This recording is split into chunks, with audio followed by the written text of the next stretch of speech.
Mr. Wayne McDivitt to lead us in the Pledge of Allegiance. Mr. McDivitt. Please stand. I pledge allegiance to the flag of the United States of America and to the republic for which it stands, one nation, under God, indivisible, with liberty and justice for all. Mr. Chairman, just want to reiterate that I believe it's SLA 7, which is the CT Essential Standards. I'd like to be recused from that. So noted. Thank you. Thank you, Mr. McDivitt.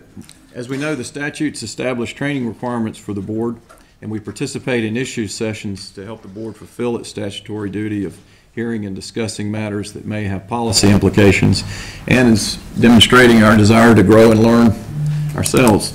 So we'll now begin our discussion on global education in North Carolina, which has policy implications for all of our schools and students. Today's presentation concludes the work of the Global Education Committee. However, it does not end the work that we must continue to ensure that students in North Carolina can compete globally. Mr. McDivitt, I acknowledge you to again lead this discussion. Thank you. Good morning. I'm Helga Fasciano, with actually formerly with the North Carolina Department of Public Instruction, but we would like to start with student voices this morning to talk about where our global education adventure has taken us. Told him 10 times to be at that table. I've been taking Arabic for 3 or 4 years. I took my first class my freshman year online with North Carolina Virtual Public Schools, and since I couldn't continue after Arabic 2 with that, I've been teaching myself for 2 years or so. I decided to study abroad because when I teach myself, I don't have access to speaking the language because it's only written. So this is a great way to learn the spoken language and a dialect as opposed to just normal standard Arabic. Also a great way to learn about other cultures and communities and that kind of stuff. It's really valuable having a host family to immerse yourself in the culture. Here I don't have any other option but to practice language. There's no breaks really, except for when I'm talking to classmates in English. I want to learn in college and pursue a political degree, and Arabic is really important for that, given its importance in the modern world. It's going great. I've learned a lot more than I usually would in a classroom setting because I have the time to practice the skills in the community. I'm exposed to it every second, Arabic or French, but not English at all. So it gives a chance to strengthen those sort of foundations for the language.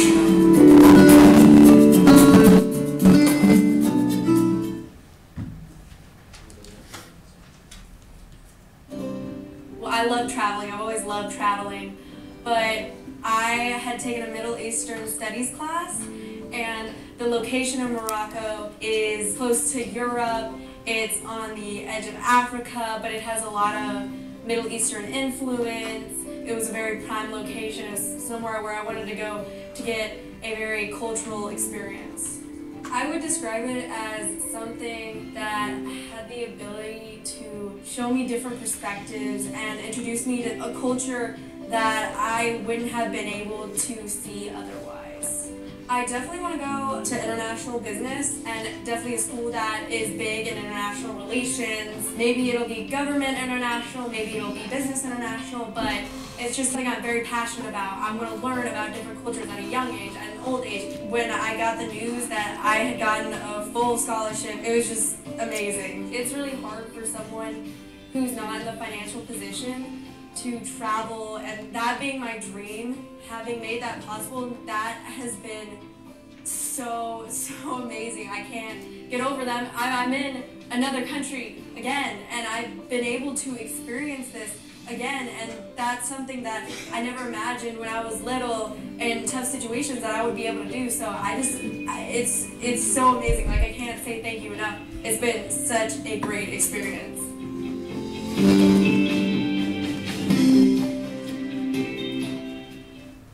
Board members, that's 2 North Carolina students who, when we, it's just a small glimpse, a very small glimpse of what we had hoped for when we began this journey in 2011.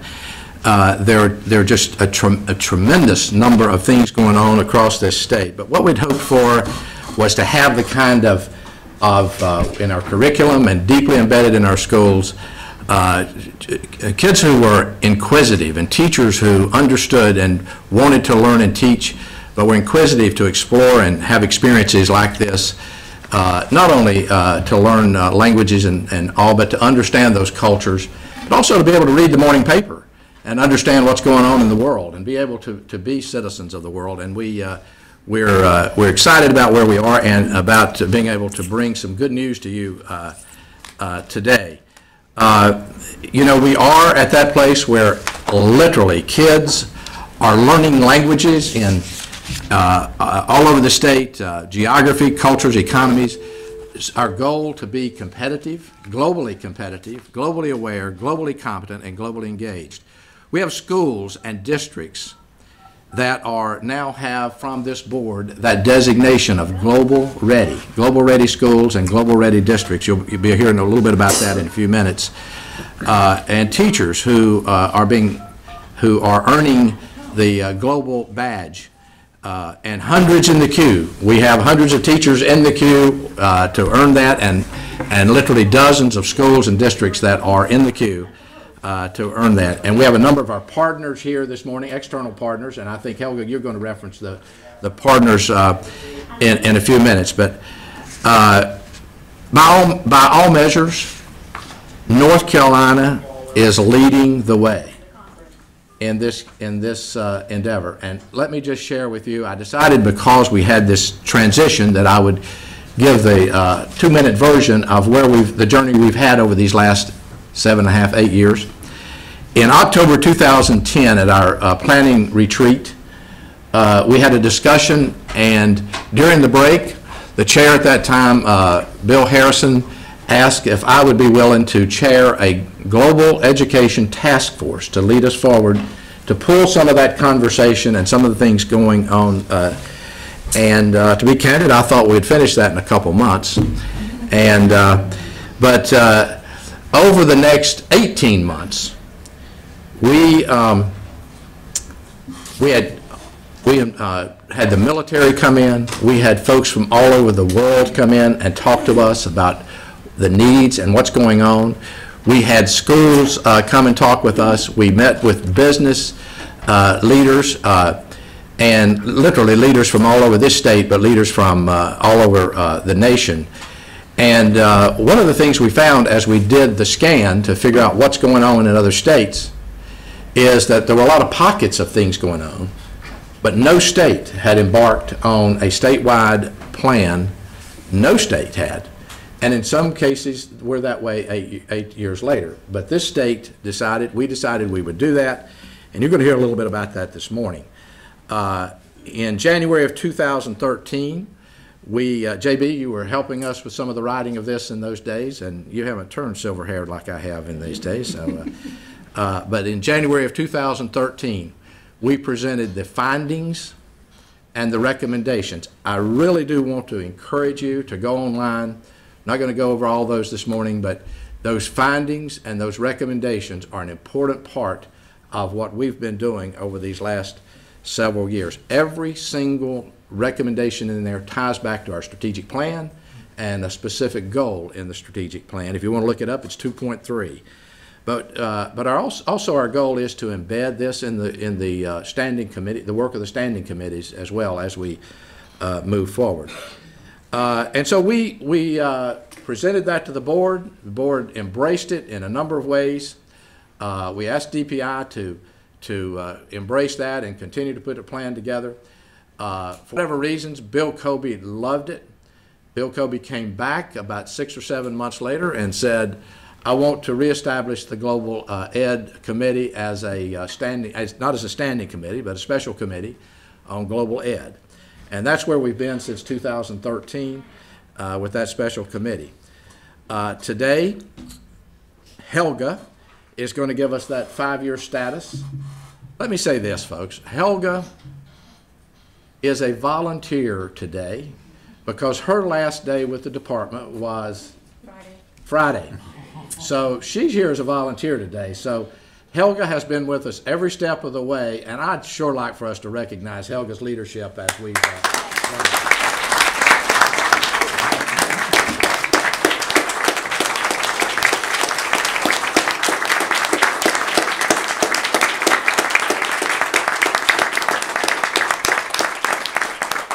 I do want to elevate, and by the way, that was spontaneous from our partners that led in that. I appreciate it. Let me just elevate again three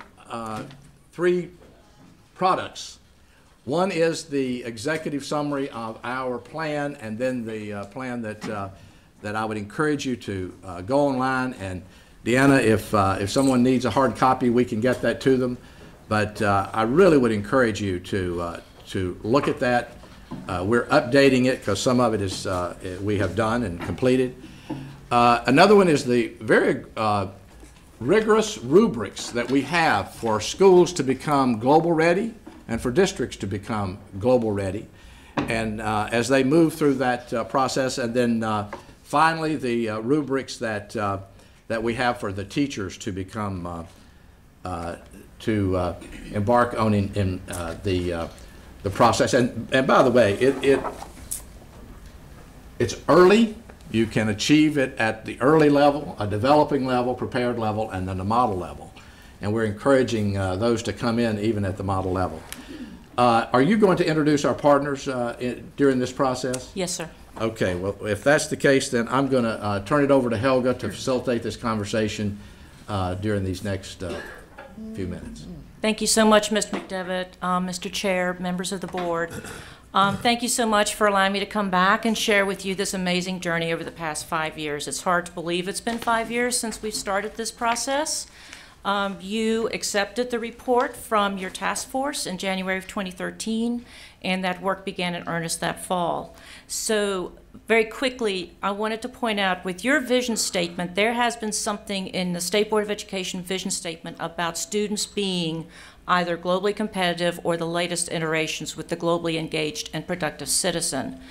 This is not lost on your districts and your schools.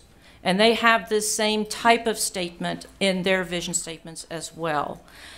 So just a quick glance at what that report asked us to do here at DPI, you can see that there were 5 commitments, and they were around certain areas. And then I've highlighted under those what I'm going to give you a quick snapshot about where we have come. Because some of these action items did result in state board policy, adoption of a rubric, and a process by which global schools and districts can be recognized.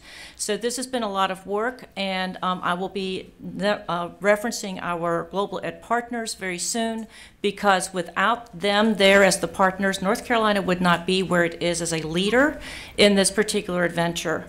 And when we're talking about that, we are the only ones that have done something this comprehensive. Other states are looking at student badging, which is voluntary. There's only a university that has done something with teacher badging, but most of them have concentrated on the student. What you have here is something that is going to get those students there, because you're going to make sure that that support is there to ensure that this is not just a one chance or that the students voluntarily get this. They will be exposed to this. And before I get into this too, I also wanted to point out every bit of what I'm sharing with you today is voluntary from our districts and our teachers. There is no money that has been attached to any of this, except for some of the things that our global partners have brought to the table. So this has been done with the repurposing of position, which was mine, to lead this implementation, but I also want to point to the department that sits behind me, because many members that are back there have been part of this journey. This has been a true collaborative effort, both internally and externally. And so really kudos to everyone that's been involved. So with that, these are the 5 areas, and the rubric that Mr. McDevitt had referenced really does follow these 5 areas in terms of what our schools and districts should be doing. So we're going to focus in on the first one, which is Commitment 1. This is the one about the robust and cutting-edge teacher support and tools. He referenced those lessons learned, and the bottom line was we're not going to get the students globally engaged and productive citizens until we get the tools into the hands of our educators to help them to get there. So that's what this process is all about. You can see this is straight from the language from the report itself. And what this led to was pulling together a process that is very closely aligned to the current teacher evaluation, principal evaluation, central office evaluation, so that they can focus in on those particular pieces of their evaluation instrument that have a global awareness emphasis in there. So this is not an add-on. That's another big piece. This is not an add-on. This is something that teachers are already doing. So when we talk about what a person is who has earned this Global Educator Digital Badge, this is not that add-on. This is something that is giving them the tools, the dispositions, to be able to embed the opportunities for students to begin to frame, analyze, communicate, respond to issues of global significance, all the while teaching their standard course of study. That's what your educators were hired to do. And so this is, again, not an add-on. It's those opportunities to embed. And it has been amazing, some of the topics that these educators have gone with, all the while addressing that standard course of study. So if we look at what's happened in terms of the growth, just a quick reminder, the first policy was adopted by the State Board in October 2014. That was just for teachers. It was then expanded to all of those educator categories you see at the bottom of the page, because every one of those rubrics that are tied to the professional standards have something tied to global awareness in them. So again, it's not an add-on. And you can see quickly that it's linked to that current annual evaluation system. The process, there are mainly 3 requirements. They do their annual professional development plan, with those global elements basically being the focus. 100 hours of global education professional development, which is tied to those goals. So again, they're working along those same rubrics. And then a capstone project. For our teachers, it's an instructional unit. For our central office staff, that could be an instructional unit. It could also be professional development to build capacity in their district. Or for our administrators, a leadership brief. And again, this all aligns with what they would be doing anyway. They do have 2 years to complete this rigorous process, and they will tell you it is rigorous. But I have some quotes a little later on that might help you to see where teachers feel that this has been an important part of their growth. The one thing we have been seeing is that we're kind of getting a twofer here. Not only are we getting global educators, we're getting good curriculum writers. Teachers that fully understand utilizing those standards, and that really is the biggest key to this adventure. And then for our students, the really big win is that they have that opportunity to understand how global gets embedded. So this is what the actual badge looks like. We are the only state that does this for our teachers. So it looks very pretty, but more importantly, this is what they call a real digital badge, that they can actually share this digitally. So if someone clicks on that image, they can see what the badge is all about and what they did to earn it.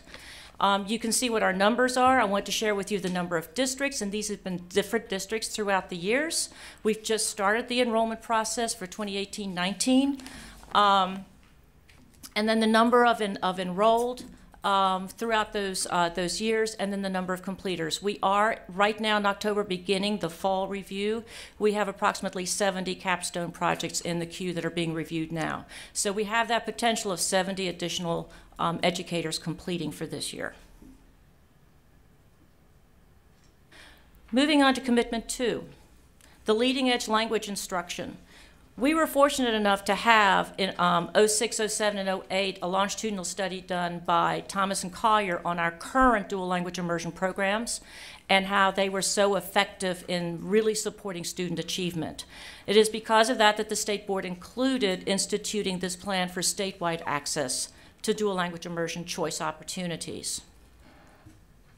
So just to give you a quick trajectory, dual language immersion has been in the States since the early 1990s, and you can see the number of districts, the number of charter schools, the total number of programs. And so you can see that that number is growing, but I've got a better way to show you what this really looks like. If you are a statistician, you love this chart because you see a beautiful J-curve. And where you see that beautiful J-curve occurring is really when this task force report was published. Our districts took notice, they understood why, and you can see the exponential growth that has occurred because there's confidence in this and there is encouragement in this, and there's been a lot of support for dual language immersion programs across the department in all areas. Anything that might have been a barrier or a challenge has been looked at. How do we mitigate any potential barriers in our current dual language immersion programs. And these programs are for all students, and the results show that all students are doing extremely well in these programs. And actually, by the time in an elementary program students are hitting 4th, 5th grade, many of them are beginning to actually outperform their monolingual peers by almost a full grade level. So extremely important. For our English learners, this is research-based, one of the best programs out there for them. An outgrowth that occurred is that there's a movement across the United States known as the Seal of Biliteracy, and it was a natural outcome for our state board to adopt the Global Languages Endorsement. So you can see where that graduation policy is, but this is one of those endorsements that high school students can earn. There are different ways that they can earn it. They can bring the language that they may have come with. Please remember that as of the last survey that was done, we have over 350 languages spoken by students in our public schools. So we have students that come with a language. They could potentially earn it, this endorsement with that. Others include them having had a particular sequence of courses in a particular language, etc. And so this talks about how they do in English as well as in another world language. Wanted to show you here, we have had some voluntary use or districts saying, yes, we want to do this. But just in this past school year, 2017-18, the process was automated, so you can see a big jump in the number of global languages endorsements that have actually been earned. This is also along with the Global Educator Digital Badge. These are two of the measurements that the State Board of Education has in their strategic plan. Commitment 4 was all about let's not reinvent the wheel. Let's come together with rubrics, something that begins to show what do we mean when we say that a school or a district is global ready. That's where the rubrics come in. Those were written by principals for the schools, some central office staff, some associate superintendents. We had our universities as partners there as well. But also then for the district one, we had 14 district superintendents that came in and wrote that rubric.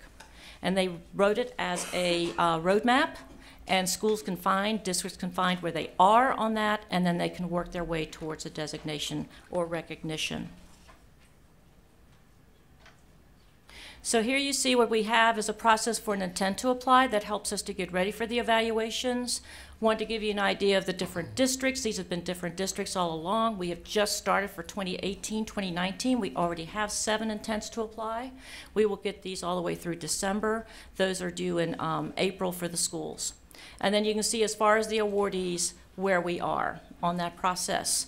For last year, we did have 2 acknowledgments, and we do want to thank the superintendent's office for helping us to get those acknowledgement letters out. And then for those that are designees, that is awarded by you as the State Board of Education. And some of you may remember seeing those schools and hearing about that and with their banners. They're very proud of this. They put this all over their web pages. They have their banners up in their school. And as a matter of fact, we have 2 school districts right now that have the, the districts that have the designation. They want to put this on their transcript. So the department's been working on a way to be able to customize that so that they can show that. That's part of the mantra. When you go back and think of those 2 students we just heard from 2 different school districts, different reasons for being there. The reason those students are there is because of your plan. CIEE, who's our latest partner, came to us because a philanthropist said, we want North Carolina to pilot this idea of this summer program. And more importantly, the philanthropist was putting money where that was as well. So I'll talk about that just a little bit more. But one of those students was able to go on a full scholarship. There's no other way she could have gone.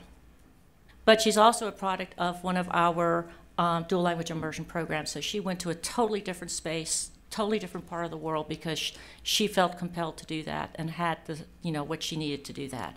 So lots of exciting things that are happening because this is here in the state as well. So collaboration and recognition. I said this has been a journey. This has been so much fun. I'm not going to lie. When I first stepped into this position, because as Mr. McDevitt said, there was nothing in place.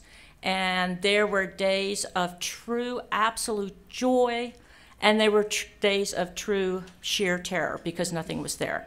But again, it is that collaboration, the support from this board, the support from the leadership in the department, the support from our global ed partners and the districts. It has been amazing how they're just coming to the table because they see this, they've used this.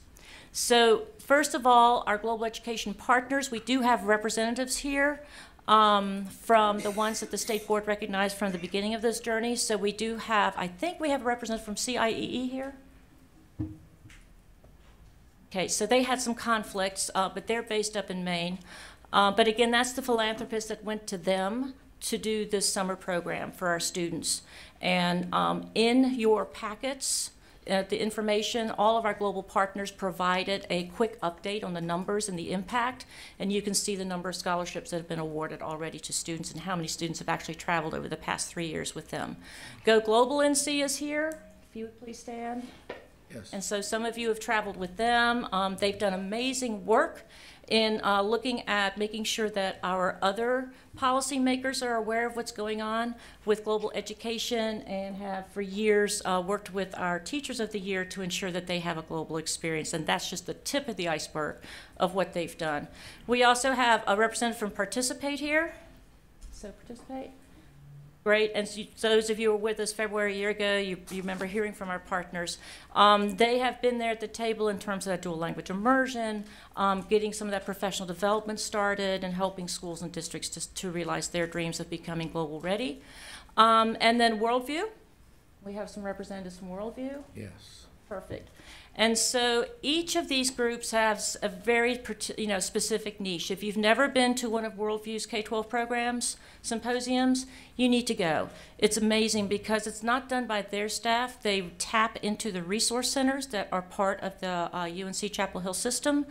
Plus you hear from other educators that are doing amazing things. So, and then they also broach over into the community college world. So you can see that they've all had their niche in here, and it has been this collective impact that's been great. You see there are some other state collaborators, and I won't call them out specifically except for one, the Center for Urban Affairs and Community Services. We have a representative here, because without their leadership, we would not have gotten the evaluation piece for our Global Educator Digital Badge done and done well. So they've been a really wonderful partner for that. Thank you. And so with our national collaborators, again, that's just the tip of the iceberg. People have been coming to North Carolina saying, we want to work with you. What have you done? Help us out. How can you help us to maybe take this next piece forward? So this has been a treasure trove of collaborators is the best way I know to describe it. And again, without all of these, we would not be there. I am going to talk about one more. This is our Southeastern Comprehensive Center, and they've been helping us with evaluation. We're to the point where we just kind of getting our feet wet. We start doing, we need to start evaluating. What is the impact? How are we doing? What do we need to change? And so from the very beginning, this is one of the comprehensive centers that the federal government supplies that work with state education agencies. And this is the one that's assigned to North Carolina. So you can see they've done a couple of different things. But when we started the initial implementation, they really looked at how we were doing that and helped guide we're down the right path where we could tweak. The latest thing they've been working on, they've just completed looking at our Global Ready School District rubric and application process and have pulled out some of the trends and things. And so the reports are there. Staff is actually working with that now, and that's going to inform some next steps. And for this year, they're going to focus on the Global Educator Digital Badge process impact. So lots of good fodder there to think about. And they're also going to help us because it's time, believe it or not, because those Global Ready schools and districts, those are good for 3 years. Now, the Global Educator Digital Badge, teachers have earned that, educators have earned that, that's theirs. But for the schools, because things aren't constant with staff or leadership, so that's a 3-year renewal process. So they're going to help hone in on what that will look like for that renewal process because that's coming up this year. And then with some of these national collaborations, again, you can see all across the board. I will tell you that North Carolina over the past 3 years has probably had more from district, teachers, state, or other people talking about North Carolina in some of their Ed Week things that talk about global education. So NC is out there for global ed. For the dual language immersion collaboration, I wanted to pull that out. We do have a statewide district and university advisory group. University collaboration, one of the things is that pipeline. Do we have enough teachers to be in these programs?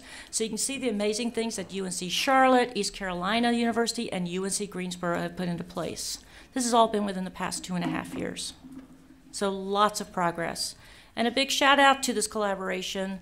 The University of Minnesota reached out to us and said, we would like for you to host the 7th International Conference on Immersion and Dual Language Education.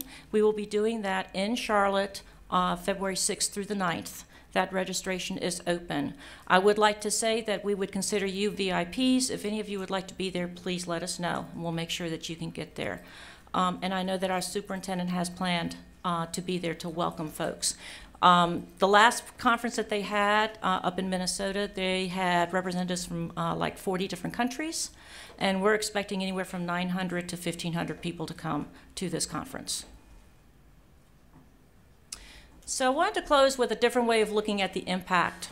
In October 2016, you can see that with the color coding, that kind of beigey looking is that global engagement. This is where we've had either intents to apply, full applications turned in for Global Ready District, or those that have engaged in the Global Educator Digital Badge process. So that's looking only at those two pieces. And where you see the mauve colored or pink color, that's where we already have a Global Ready School or a Global Ready District for that particular area. So for October 2016, we had 28 districts and 4 charters involved. The next map is going to show you kind of a 2-year growth. And we've combined this with the dual language immersion. So the DLI is the blue. We've kept that other color in there for the global education piece. And this has now grown to 45 districts and 12 charters overall when it comes to that global engagement. In 3 years, that is tremendous growth. And, you know, we're almost at 50% voluntarily. And this is just totally amazing. Just last week in the office, my final week, I had a wonderful conversation with a district with a new associate superintendent and 2 of their staff, because they're ready to make this work for them because they feel they have schools that are global ready. So it's out there. Just very quickly, our district people say it best. I can stand up here and tell you all kinds of things, but they really do say it best. And so this is Dr. Suzanne Long, who is in Onslow County. Onslow is one of our Global Ready districts. And they have really used those rubrics as their true roadmap. And they've been using it to turn things around. As a matter of fact, one of the schools that came, that one of our Teachers of the Year is staff there, they used it as a turnaround process. They looked at it as looking at a way to focus and get everybody excited and really get student achievement, and now they're one of the highest performing schools in that district. So this is from that district point of view. This is one of our Global Ready School principals who talks about the why. And it's just one of those things, it's one of those things where they say, we cannot ignore this. This has to be here. This has to be education. We shouldn't even be calling it global education. This just should be education, period. From one of our teachers, talking about that this is vital and how being part of that process, looking at the rubric for the school as well as for the district, really has helped them to grow as a global educator. And then from one of our ESL teachers, talking about how this really pulled in a student who was otherwise not engaged. I had to truncate this. This really is a book, but the story is very compelling in the fact that this is a student who was living in poverty, also happened to be an English learner, had been to 3 different schools the year prior, and was bullying and everything else. That's how that student was acting in the school. But this particular global education unit that was being taught engaged this student, and now this student is one of the stars. She also talks about that this has changed the way I teach and think about curriculum and learning like no other teaching or curriculum practice has in the past. So this is, again, the process of going for the Global Educator Digital Badge. So next steps, we've grown. We now have a real live NC Global Education at dpi.nc.gov. way to reach us here at the department, because we have many people that are working on this. And here are different ways for people to stay informed, as well as the Global Education webpage. And so that concludes what we've been doing for the past 4 years. Thank you so much. Board members, Helga, thank you. And board members, you've gotten that whirlwind 30,000-foot view of a lot of work. When she talks about each one of those lines, we started with a blank sheet of paper and trying to pull that together. It was policy or process or all of those, and you can see the kind of national recognition. And Helga, thank you for that. Every single time we just kept saying, what's right for kids? Kids, kids, kids, what's right for kids? How can we assure that in every case we are equipping our kids? I do want to point out from the report, and again, I'll just endorse and encourage you to, but one of the quotes from Ted Fisk, who is former education editor of the New York Times, was on our committee. His quote was, "What we call global education, other countries call education." And I think that's why we're now at that point where, at least in North Carolina, we can begin to embed this in ways that I think are important. You'll hear, and I do want to point to the findings very quickly. Finding one was that this isn't about preparing students for a global tomorrow. North Carolina is global today. And that was 6 years ago, and you'll see it even more so. Pilot programs won't cut it. Preparing globally competent graduates requires a comprehensive approach. That's a finding. One of the other findings was that to prepare our students for the world, we need to prepare their teachers. North Carolina, number 4, North Carolina was once a leader in language learning. It's time to return to pole position, and we're doing that. Schools, number 5, schools need external partners and their peers to move this agenda. And 6, and finally, if it's not sustainable, it's not a strategy. And those were our findings, and you can see the narrative with each of those, and that's then how we developed our recommendations and then to move forward with our with the program. So we've got a minute or two here, still on schedule. So any questions or comments or commentary or and again, Helga, thank you for this 30. It's hard to keep Helga at 30,000 feet. I mean, she goes to the weeds immediately, and I'm saying, come on, Helga, we got to get at least to 10,000 feet. But that's a natural thing. Yeah, Olivia. Yes. Thank you, Mr. McDevitt, and thank you ever so much for the hard work and passion that you've given to this work, Helga. The department and the field of global education in the department will miss you. And I can't help but, couldn't help but think when you were presenting your report, you know, just think if everything we tackled in public education, we tackled with the passion and the partnerships and the policy, and I love that statement, if it's not sustainable, it must not be a strategy. I'm going to use that real soon in my courses. I mean, I just can't help but underscore how we could turn around so much in public education. We have good things happening, but we have far too many things that need that kind of passion that I just saw in you right on the spot, and I know I've seen it in all the meetings I've attended on our global initiative, and the list of those partners that have been so much a partner in this process. So many, many, many thanks and all the best. Thank you. JB. Thank you, Mr. Chairman. I appreciate what Helga's done for global education and for North Carolina for many years. And one comment and one question. The comment is when you look at global in so many places, you see it in cities and you see it in kind of wealthy suburbs. And the great thing about the map that you showed is it's across our state. It's in rural communities, it's in suburban communities, it's in our cities. And I think that's different than most states around the country. And the degree to which rural communities have embraced the work, I think, is outstanding. My question is, if I could, on the digital badging and the global badge for teachers especially, yes, since that's now widely available, do we have any districts that are looking at requiring or preferencing that as part of an application? And so if you want to come here, we'd love to see that you've got a global badge as we look at your employment? I do know that there are districts that some of the principals certainly would welcome having that. This is so new still, and you saw the numbers of those that have completed. But I do know of districts that have put that into their thing to ask, do they have this? The other thing that I know is that the department has embedded that whole notion of global for our Teacher of the Year applications as well. So I do know that that has been a change, as well as for the principals and I believe this for the superintendents to some degree. Right now what's happening is that you have districts that have said we're going to fully support this and have put mechanisms and supports into place to ensure that they have a lot of folks going through this. So one district in particular has done a fantastic job of that, and they have started at their elementary, and our first principal came from that district that has been through the process. So one of the things about the Global Educator Digital Badge is a little bit different, is that this is not just state level. This is literally, you have to build the capacity. That's the only way we can sustain that. If all it is a nice silky, little shiny badge at the top, doesn't mean anything.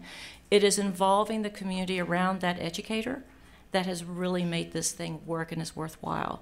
And even our state level evaluators have noticed a difference in the engagement of the district evaluators through this process. It's growing, it's getting better. So by the time they get it, from here on out, we fully expect them to be able to say, oh, great, you missed one period, let's fix that, and we're ready to move on. So it has been a growing process. But it's a great question, because early on the committee decided that badge should have value. Mm-hmm. And so our evidence is anecdotal, but it's clear statewide, particularly among the superintendents who are really embracing and pushing. Tony Baldwin in Buncombe County raised the very point that you raised, and he said, you know, your area code should not dictate whether you have access to understanding a global world and being able to compete and understand and engage and be aware of what's going on in the world. And that's really a goal that, you know, focuses on assuring that kids have that kind of understanding. And in addition, 3 of our districts I know have brought their Global Educator Digital Badge awardees to their local boards for recognition. Both of our teachers have comments or questions. I just want to say, coming from a global ready district, a global ready school, this has changed me as an educator. I'm a kindergarten teacher, and I never thought that I would be opening the eyes of my students to the world.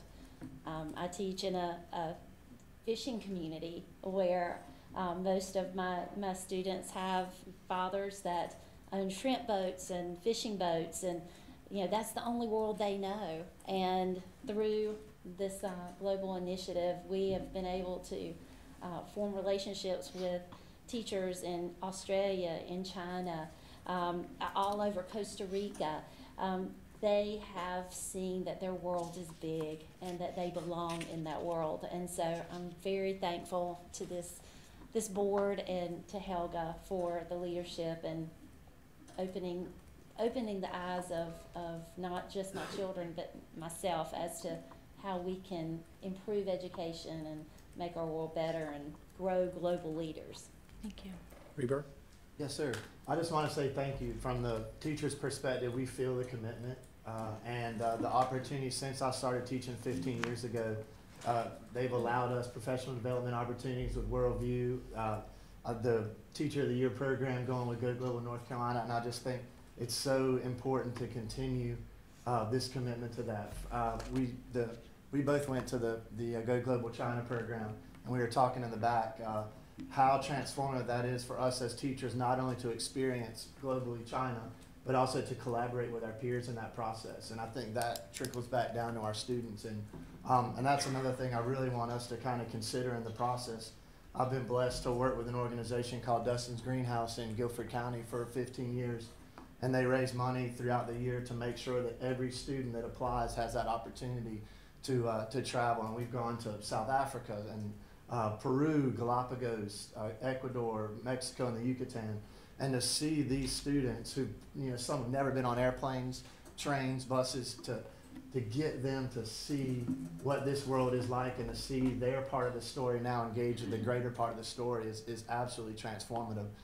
The Regional Teachers of the Year team have made global education a commitment, and we really want to continue to to work with you guys, to work with DPI to make that a reality for our teachers and our students. So just a heartfelt thank you for, in my Elon class, we actually used the global task force that you guys worked on to try and echo what you said, is that we no longer are global educators. We are educators with a global mindset, thinking globally and teaching locally. So, so thank you very much.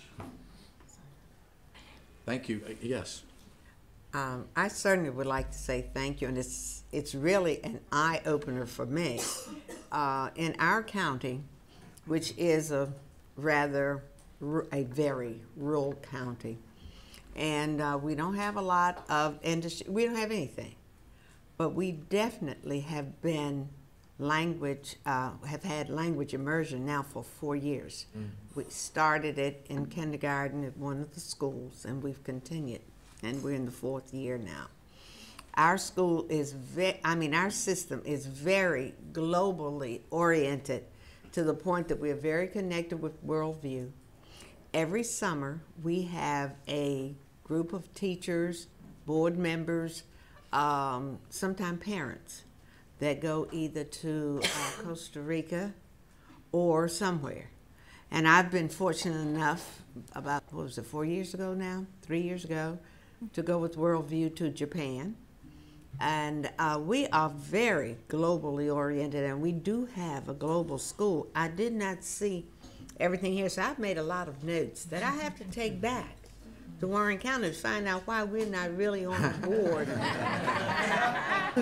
and why we're not really well known for the things that we do, because we definitely do that. Our superintendent has vision, and he really pursued this.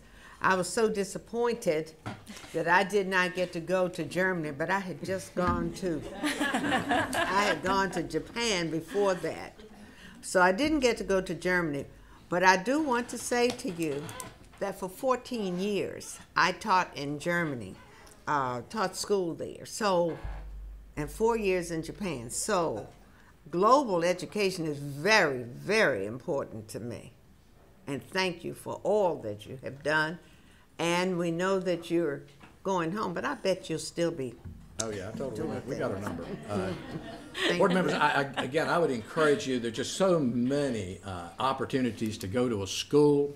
I mean, a school near you that's either an immersion school or doing some wonderful things like our teachers talked about. So I'd encourage you to do that. Worldview, Charlotte, are you back there?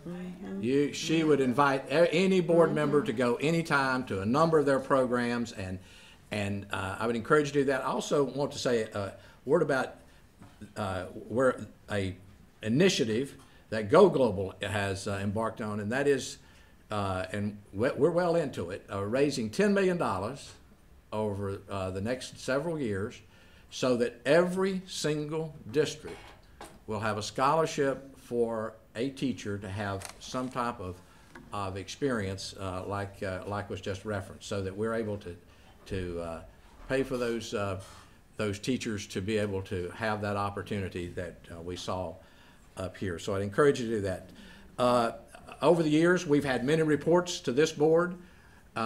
We usually use kids. I was determined I was not going to follow any children this morning, because one of the rules is don't follow animals and children. So that's, but we wanted you to see the 30,000-foot view for some of the new board members that and others that might have an opportunity to see that there's been a process that started from nothing. We've gone through infancy. Actually, we've gone from birth to infancy and perhaps through adolescence, and now we're ready for young adulthood for this program. And so we'd encourage that we continue to have the kind of support, and hope we'll do that. Finally, I want to point out some context.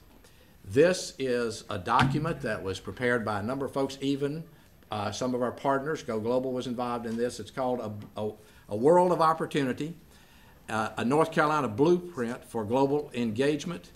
And again, our partners, even in state government, the Department of Commerce and others, Ed Cabinet and others were involved in the development of this. The primary focus is on leadership, global brand identity, global infrastructure and logistics, global economic development, cross-cultural competence, and collaboration and research. Those are the 6 areas of focus, and all that we do not only ties back to our strategic plan, but also ties back into the larger focus of our other partners, with whether it's the universities or the state. So, Mr. Chair, I'll turn it back over to you, but again, thank you for allowing us to give you a whirlwind view. And Helga, thank you. I just said it a while ago. I'm not sure everybody heard it. We do have your telephone number, and you've done wonderful things. Your husband's here with you this morning. Is that right? First time he's ever seen you present, Yes, sir. and all of a sudden you get a standing ovation at the very first time he comes. Would you mind if he stands and to be?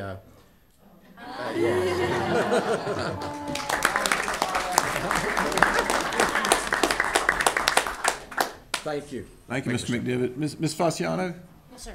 While we congratulate you on your retirement, we are going to miss your expertise and passion and the integral role you've played. And if you wouldn't mind, you'd really honor us if you'd come forward and allow us to make a picture with you. Yes, Say thanks. great. Here we go. Oh, no. Yeah, yeah.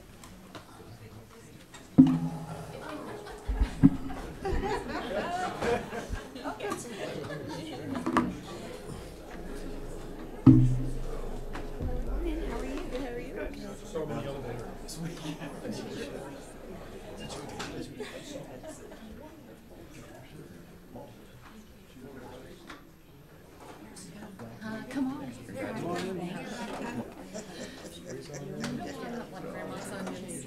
Every time. Thank you so much.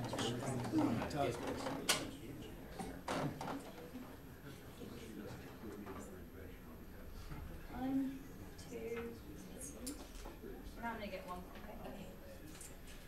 1, 2, 3. Thanks, Al. Listen to you more. You're so kind. I think I'm so Congratulations. Thank you so much. I look forward to it.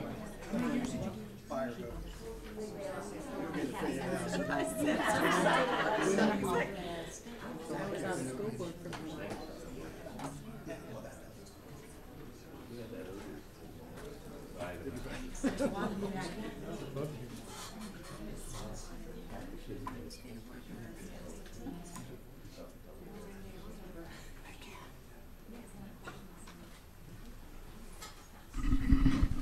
And as one final way of saying thanks, would all of our partners in this effort please stand and allow us to thank you again.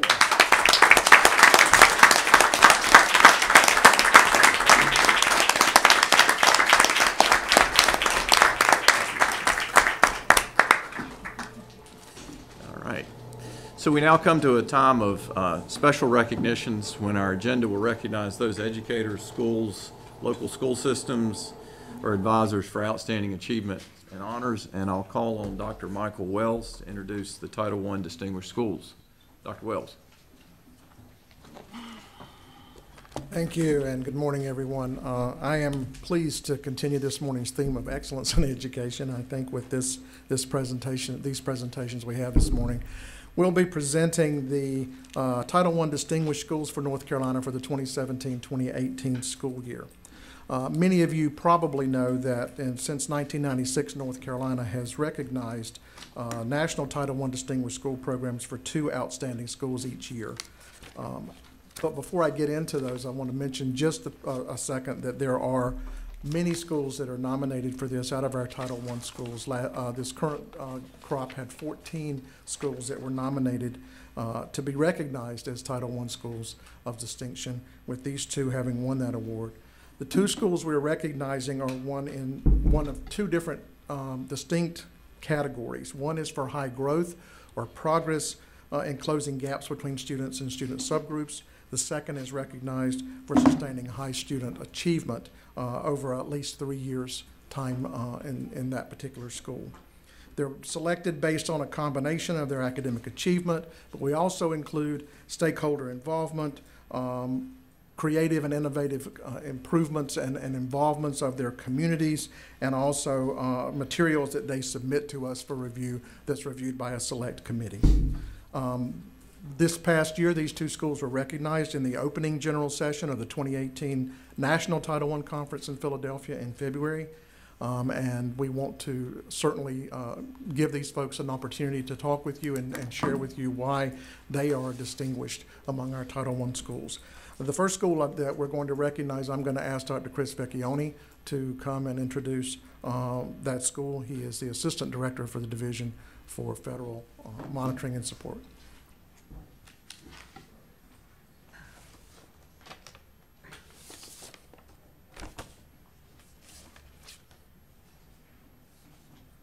Good morning. So when you think of Title I, you think of the definition of the terms from the federal government, basically improving the achievement of the disadvantaged. And I had the opportunity to visit this school in person, Clear Creek Elementary in Henderson County. And it is my honor, but it's not your turn yet. It is my honor to introduce the principal, Dr. Marcy Wilson, the principal at this school. And when I visited the school, and last year I had the opportunity to present them with their award at the conference, seeing it in action is just an amazing opportunity. When you think of Title I in the state of North Carolina, 1.5 million students served, you think again of the term, improving the academic achievement of the disadvantaged. And I'll be really honest with you, when you walk into this school, you really don't feel or see disadvantaged. You see kids that are on equal playing field with each other, a wide range of backgrounds of students. Honestly, it was a school that I thought if I lived in Henderson County, I'd want my daughter to go to. There are schools that you visit that feel like home. This would be one of them. So it's really an honor to recognize their school, and there's tons of accolades they have already received, both in state and nationally, and you'll see that in just a moment. But I just want to thank Marcy for her work specifically, but also for the team that she represents. Speaking to the teachers and the staff at that school, I get the sense there is no hierarchy there. I get the sense that it is a real team. And it's not just a home for kids, it's a sense of home for the teachers and staff as well. So congratulations. Good morning. Thank you so much for the opportunity to come speak to you for just a few minutes about Clear Creek Elementary School. I just have to say how very blessed and honored I am to represent such a wonderful place. Dr. Vecchione was true in that is what our goal is to provide a family atmosphere for every staff member, every student, every parent, and every community member that visits our school.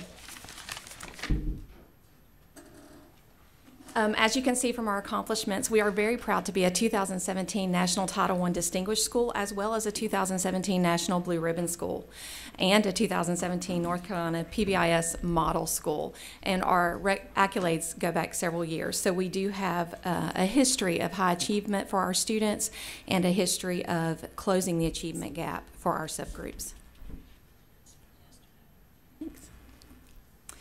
We do have about 525 students. In the past several years, we have increased by 60 students. Our 41% is minority. In the past 4 years, that has gone up from 29%. Our free and reduced lunch rate has remained about the same at 68%. Our English language learners has gone up by about 5% in the past 4 years. Exceptional children, 15%. And our largest subgroup or minority is our Hispanic Latino population at 32%. But that is just a small picture of who we are. If you could come visit our school, you would see that we truly are an equal playing field for all of our students. We provide access and accommodations and scaffolds so that every child could be success. Our goal and our mission is to achieve success at CCS, and we want that to be academically, emotionally, socially, so that our students can go on and be members of our society after they graduate high school or college. This is our growth since 2013. You can see that we are growing. For the past 3 years, we've been about 80% for all students, but we are very proud at how we have closed that achievement gap for our subgroups as well. And we are, of course, want to continue that in the future years. You can see we are growing in reading, math, and we're very proud last year to have 93% of our fifth graders proficient in science. So that is, again, a small picture. How we became a National Title I Distinguished School, of course, is part of those numbers, but it's more about the people in our school building and around our school building that partner with us to make sure our students can be successful. One thing that I think is very special about our school is our community Cub family. Several years ago, our parent organization decided that calling themselves a PTO wasn't really representative of what they did for our community and our school. It is more a community of people surrounding our school and supporting us as we help our students be successful. One program that is really special, and our students and parents love it, is our Pops on Paw Troll program, and that is where we have granddads and dads and other community members that are males come every morning to our car rider line, and they open car doors and greet our students. Every morning we have about 6 to 10 dads and granddads out there from 7:25 until 8 o'clock, and sometimes you'll walk out the building at 9 o'clock and they're still out there talking to each other. So our students love it. It's that positive male role model that a lot of our students do not have in the home, and they are smiling and starting the day for our students with a greeting and a welcome to school. We are a tradition of PBIS, and we have incorporated the 7 Habits of Happy Kids into that. Our mascot is Cubby, who is at every pep rally, and our students love to see our Cubby dance party that they participate in. We have community partners anywhere from the United Way, our Sheriff's Department, Wilson Art, just local businesses that come in and support us, Champion Heating and Air, to name a few. That come in, they provide resources, they meet with our students, they provide presentations or resources for students that are lacking. Several churches provide backpack programs and clothing for our needy students. And one important thing that we've worked on with our staff and students over this past several years is having a growth mindset. We may not know, but we don't know yet. And we are going to get to the point where we it's not that don't have the ability to do it. We do have the ability. We just got to keep trying so that we can. And of course, our teachers, are our superheroes. I truly represent the best faculty and staff that I have ever worked with in my 20-plus years in education. It is the most special school I have ever been the privilege to be serving at. I would welcome any of you to come visit us at any time because it truly is a family and a community, and our parents come in to events. It's one of the most supportive parents that I have ever worked with, and most importantly, our students in the lower corner. So since you couldn't all visit us today, I thought I would bring a visit through Clear Creek to you. So we have a very short video so that you can see our students.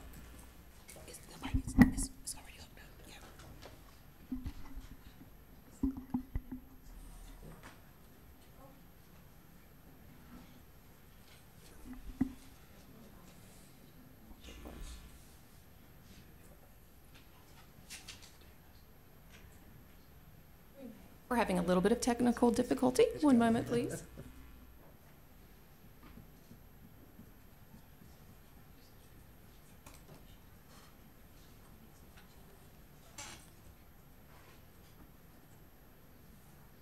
While she's doing that, I'll just point out that Henderson County is in the mountains of western North Carolina.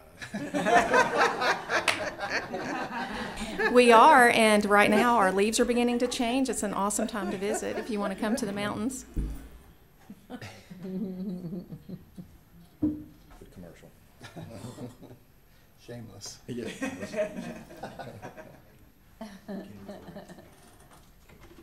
It's a YouTube video, so it should link. Yes. Any questions for me while they're getting the video to work?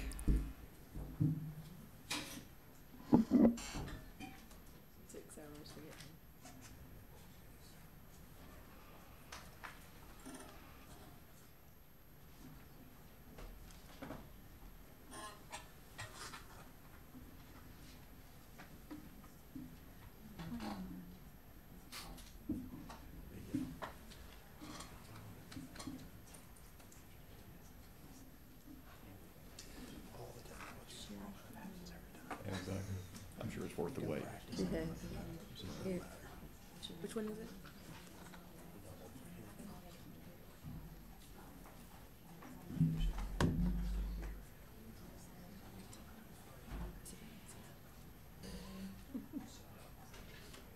Yeah, it worked, so I don't know.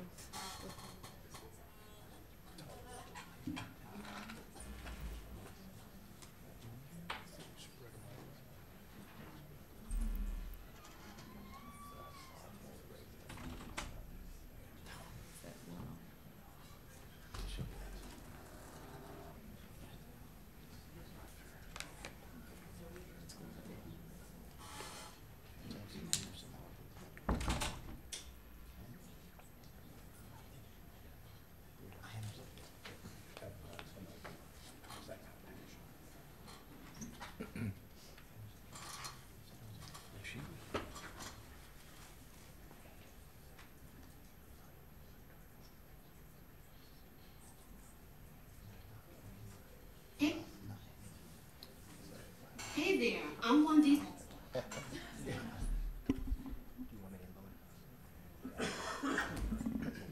That way we can have it ready for school.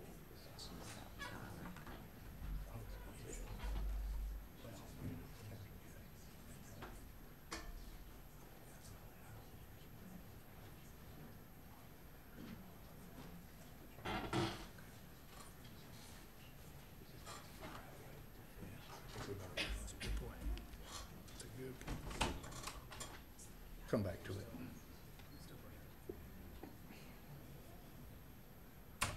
So just hit. Walk down our halls and you will see a celebration of student learning. Student work hangs outside of classrooms. Cubs with character expectations are visible throughout. Positive bus behavior is highlighted. Artwork from each child brings life to the white walls. Elaborate book fair displays ignite a passion for reading. Student-made posters advertise current service learning events. Listen closely and you will hear the sounds of student learning. Students are talking through their learning. Teachers are modeling new strategies. Custodians are encouraging students to persevere. The principal is talking to the instructional coach about our next instructional focus. The administrative assistant is reminding parents about upcoming events. The counselor is facilitating a student group about family changes. Parent volunteers are practicing sight words with struggling students. These are the sights and sounds of a school committed to the whole child. These are the sights and sounds of Clear Creek. Located in the mountains of western North Carolina, Clear Creek serves 520 students in the outskirts of a small town in a rural area of Henderson County. We are part of a school district that includes 23 schools and over 13,500 students. Clear Creek was built over 15 years ago, replacing an older elementary school. Along with the existing staff, traditions transferred over to our new school, but since then, many more have been created, including student-led televised news and Spirit Weeks culminating in pep rallies led by our mascot, Cubby. Even though the staff has changed over the years, the heart of Clear Creek continues to thrive. Teachers are deeply rooted in the culture and the foundational philosophy, invested in the mission, and optimistic about the future. Staff morale has strengthened over the years due to our encouraging, successful, and supportive culture. Clear Creek focuses on nurturing the whole child. From the cafeteria worker who rides a special education bus to the custodian who is a lunch buddy to a first grader, all staff are invested in students meeting their full potential. Staff members seek out opportunities to acknowledge and praise student learning, increasing student motivation and accountability. While sweeping the first grade hall, our custodian stops to listen to a group of children read a story. A student earns ice cream from a cafeteria worker after showing cub with character behavior all week. We believe that everyone can make a difference in the life of a child. Our educational philosophy at Clear Creek is to create a safe, enriching environment where every child can learn and succeed now and in the future. Our core values include empowering every student to reach his or her potential, exhibiting honesty and integrity, supporting each other, collaborating to inspire professional growth, and striving continuously toward a standard of excellence. This commitment enables all Cubs to achieve success at CCS. Hold on. It's worth the wait. Yeah.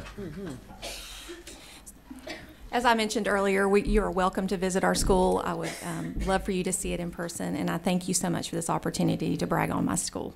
Thank you.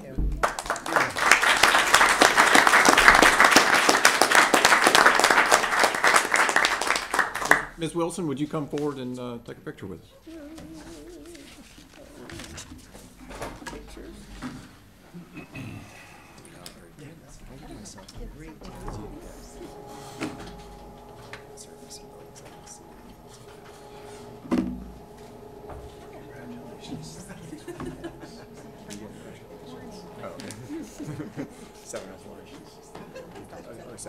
Thank you. 902 68 53. Awesome. Thank you. Squeeze in. Come on, make it. Congratulations.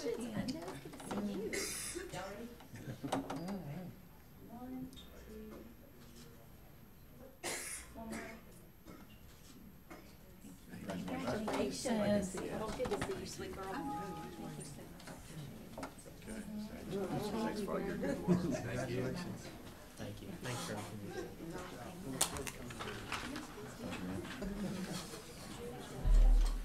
Okay, Dr. Wells?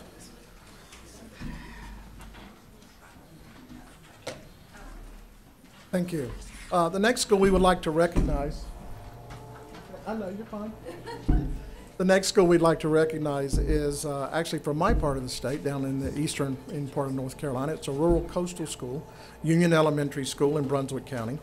I had some statistics I was going to share with you, but I visited the school on Friday, and so I'm not going to do that. I'm going to talk about what I found when I came down to talk with these nice folks.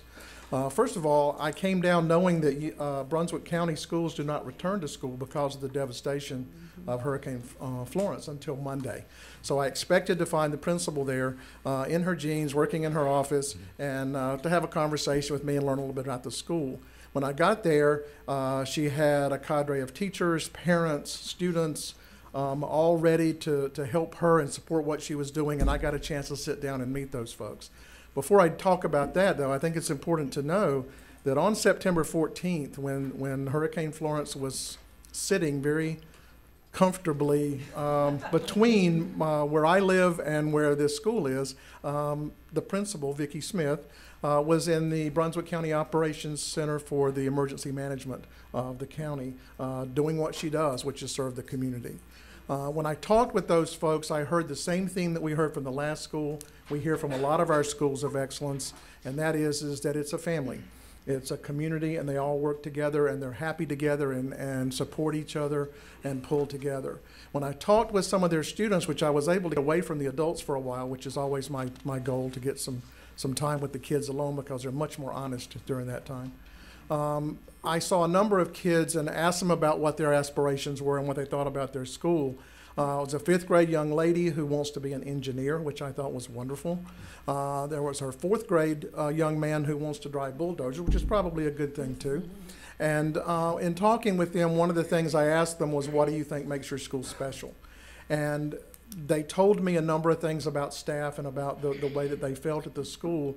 And as they talked about that, they shared that the older students at this school oftentimes help the younger students. They read to them, they help with their homework, they show the new kids where the bathroom and the media center is in this sprawling campus there at the school. And I asked, where do you get this idea of being so kind and mature? Where does that come from? The 5th grade young lady immediately spoke up and said, from my family. And the young man sitting next to her added, and our teachers and principal are always helping people. We see them do that. So I think that model is important.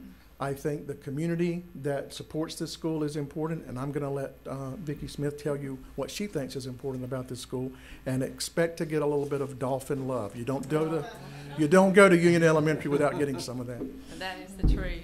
Good morning. I'm Vicki Smith. I'm the principal at Union Elementary, and as Marcy said, I am just so blessed to be there. you know, dolphins don't travel alone. We travel in a school. So I brought them with me. When we found out Dr. Wells was coming for a visit, I said, you can come, but there are no children and no staff. It's just me. And he said, well, I want to come anyway. I want to see your school. I said, well, come on. So I text my site team. We have visitors coming. Anyone want to join me? So they all showed up, you know, and brought their children. So we had some children to talk to because their children attend our school as well. So I want to introduce you to the reason that the sun is always shining at Union. Well, several of the reasons. The rest are 600 children who are at home waiting on us to let them come back to school. So we're in Brunswick County. We're Union Elementary from Brunswick County, North Carolina. I know there are a lot of Union Elementaries in the county, but there's only one in Brunswick County. And so we have Lisa Cheers. She teaches first grade at our school. You can raise your hand there. Wave at these fine folks. Robin Randolph is our PE teacher. My assistant principal, the brave Sam Jennings. We have our elementary director with us from Brunswick County Schools. This is Miss Antonia Johnson. And we have our PTO president. I didn't mean to run over you. You're fine, you didn't. Our PTO president, Miss Carrie Babson, is with us this morning. And I would have brought children, but didn't know about sleeping arrangements and, you know, all that stuff. But I brought what I could bring. So we have a PowerPoint to share with you today. And the title is The Sun is Always Shining at Union. I've just introduced several of the reasons why that is true. And I want to thank Dr. Wells for coming to visit us. And thank you for having us this morning. This is awesome. It's like the gift that keeps on giving. Like you gave us money and you gave us an opportunity to go to Philadelphia and you just keep on giving. So we appreciate your support. Today, we're going to talk to you, because I never say I. My husband will tell you that. He says when I say we, I mean him. But when I say we, I mean us. So we're going to talk to you about the ABCs of Union Elementary School. So get ready. Let's go, RR. As Ms. Smith said, a little bit shorter. We're located in Brunswick County in the town of Charlotte, not Charlotte. I was at a workshop and somebody looked at my name badge and they were like, look how they spelled Charlotte. And I was like, no, it's not Charlotte or Charlotte, it is Charlotte. Community pride is very evident, whether you attended school there in the 50s when it was Union School, 1st through 12th grade, after integration when it was Union High School, in the 70s, Union Primary School, grades K through 3, and later Union Elementary School, grades K through 5. Two of our former employees, Reverend Leo Stevenson, Dr. Zelphia Grissett. Reverend Stevenson was a custodian there for more than 40 years. Dr. Grissett was former principal who hired me 28 years ago, later became assistant superintendent at Brunswick County Schools. They were the last graduating class of Union High School.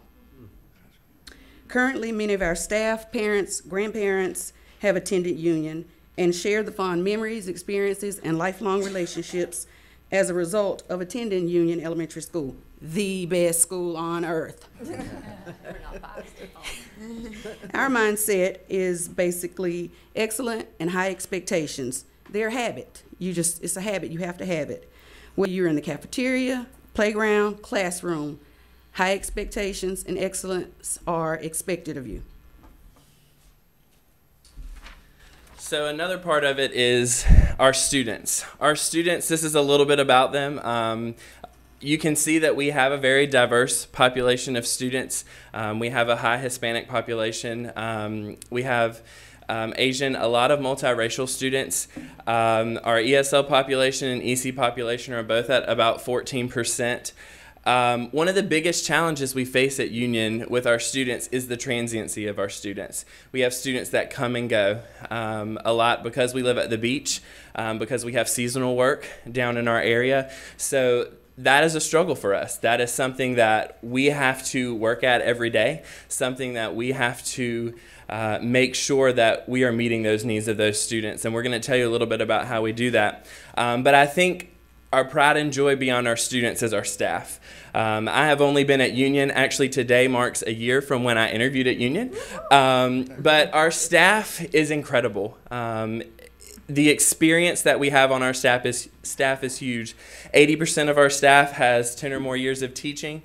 We have several that are master's teachers and national board certified. But that third bullet on there tells all about our teachers.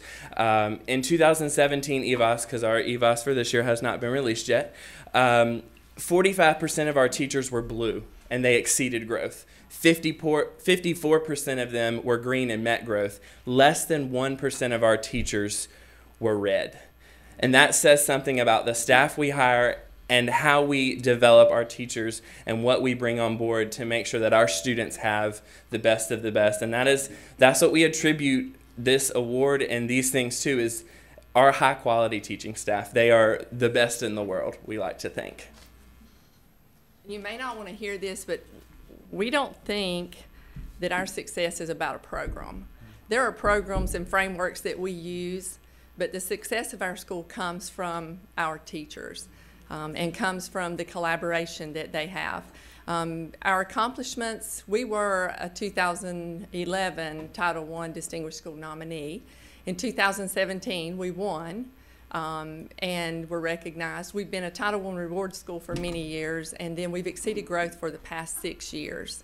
Our EOG data, this one gives me goosebumps. So our reading proficiency, our goal is for our children, you know, growth is awesome. We want every child in our school to grow, but we also think proficiency is important because at the end of the day, we want them to be proficient as well. That's your overall goal. So our reading proficiency increased from 73.3 to 79.4% last year.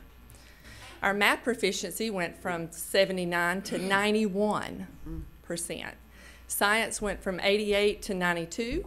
And our overall proficiency increased from 78 to 86.8. And our school performance this year is an A. We were so excited. We're having A fiesta.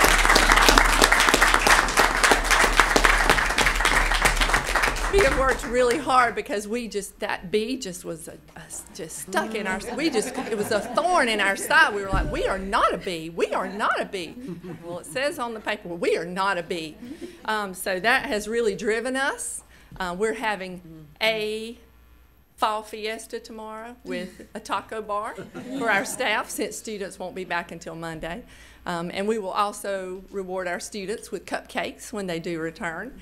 We like to celebrate everybody. And then we did exceed growth again this year, so we were just really proud of that. When the numbers were rolling in, we were like, wow, does that say what? I said, do it again, Sam, do the math again. Maybe I did it wrong. I'm a former kindergarten teacher. Maybe I did that math wrong.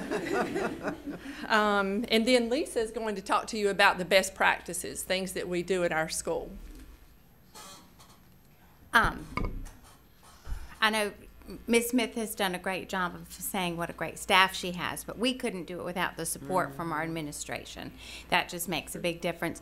And some of the frameworks we've adopted over the past several years to get us all on the same page, we've utilized the Jan Richardson model for guided reading, but along with that came the manual for each teacher, training for everybody, collaboration with each other, going to observe each other and the teachers who have done it longer. So that support was in place so that people could actually implement that in their own classroom. Same thing with the Empowering Writers framework. We've done have the materials for that, as well as the training and the ability to go in and go to our teammates who have gone to further training than we have and get tips from them and be able to observe some of those things. Again, with the math, we are not in one specific program. We use a lot of methods, a lot of hands-on, a lot of guided math groups to make sure we're differentiating and meeting those individual needs. And again, a lot of collaboration with each other about, you know, what is working the best for you, what can we do, which programs do we like the best, which resources can we, you know, maybe put to the side and utilize these more so. But again, we could not do those things without support from administration, making sure we have the training and the resources to make it happen in the classroom. Again, along with that is our teammates with our professional learning communities. We have our principal, our assistant principal, our instructional coach, our teammates in there, and making sure that we are looking at the data talking about things we can do. You can see from our test scores and I'll say too, our M class is really good for the K2. But looking at that and not being satisfied, even though the year before we had done really well, but still just not being satisfied, knowing that we can always do more, reach more kids, improve those scores. And so our PLCs really help us with that and making sure that we are just on track to have. I know our PLCs, when we get back to make up for these days that we've missed, are going to be something. So, and again, the technology, we've got smart boards, iPads, 2nd through 5th grade have the one-to-one with the Chromebooks. K1 now has Chromebook carts so that we can, usually the way we use them in the lower grades, we only need 5 or 6 at a time for a small group anyway, so the Chromebook carts work out fantastic. Our PTO has made the technology really happen for our school, and that's another blessing that we have with the involvement and support. Thank you.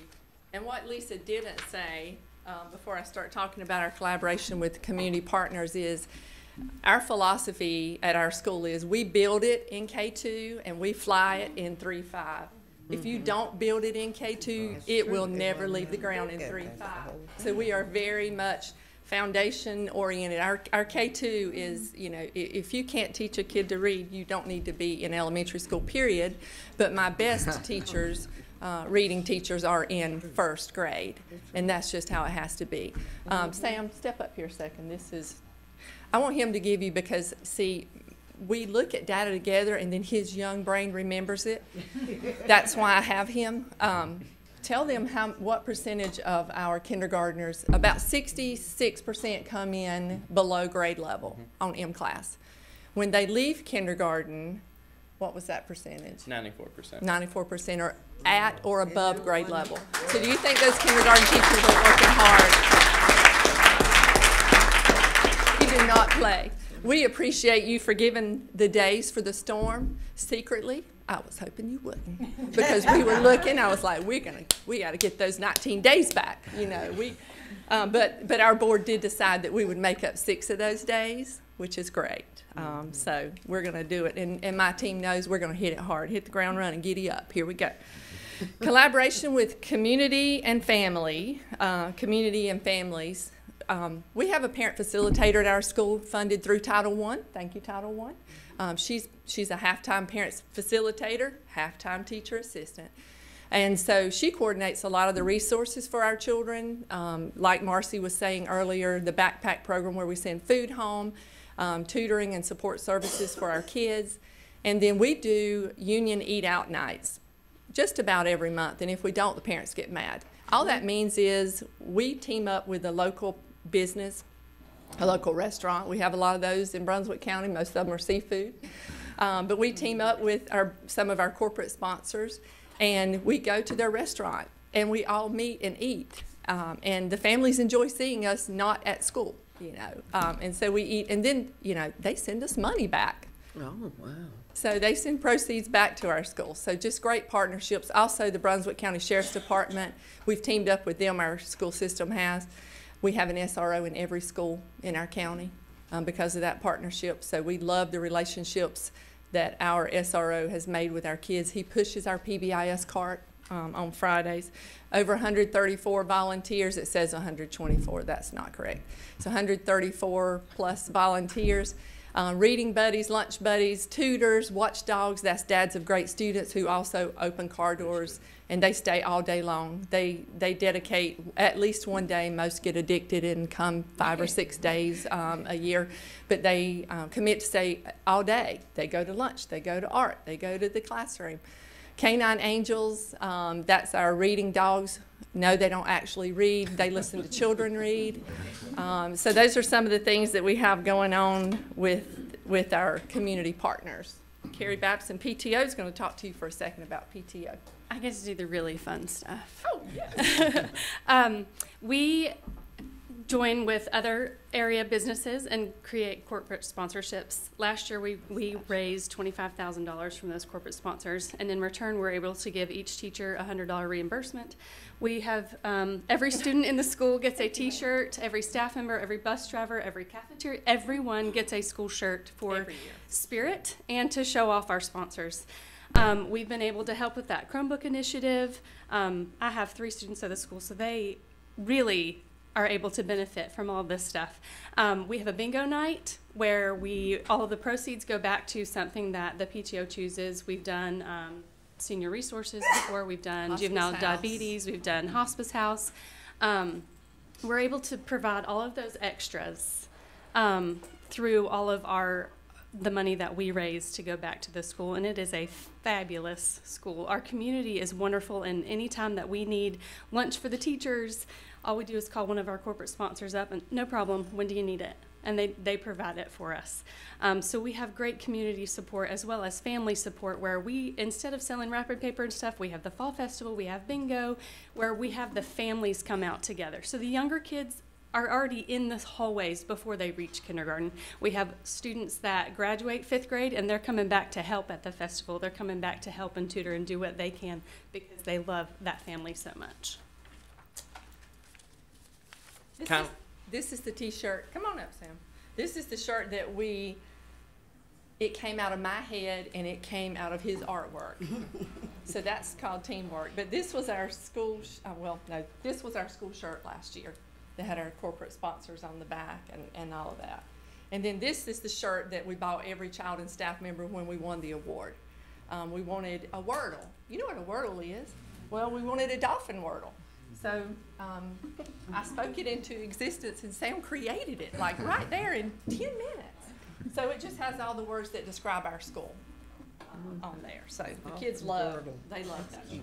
And those words are what's on this slide right here. We believe in developing the whole student and staff member.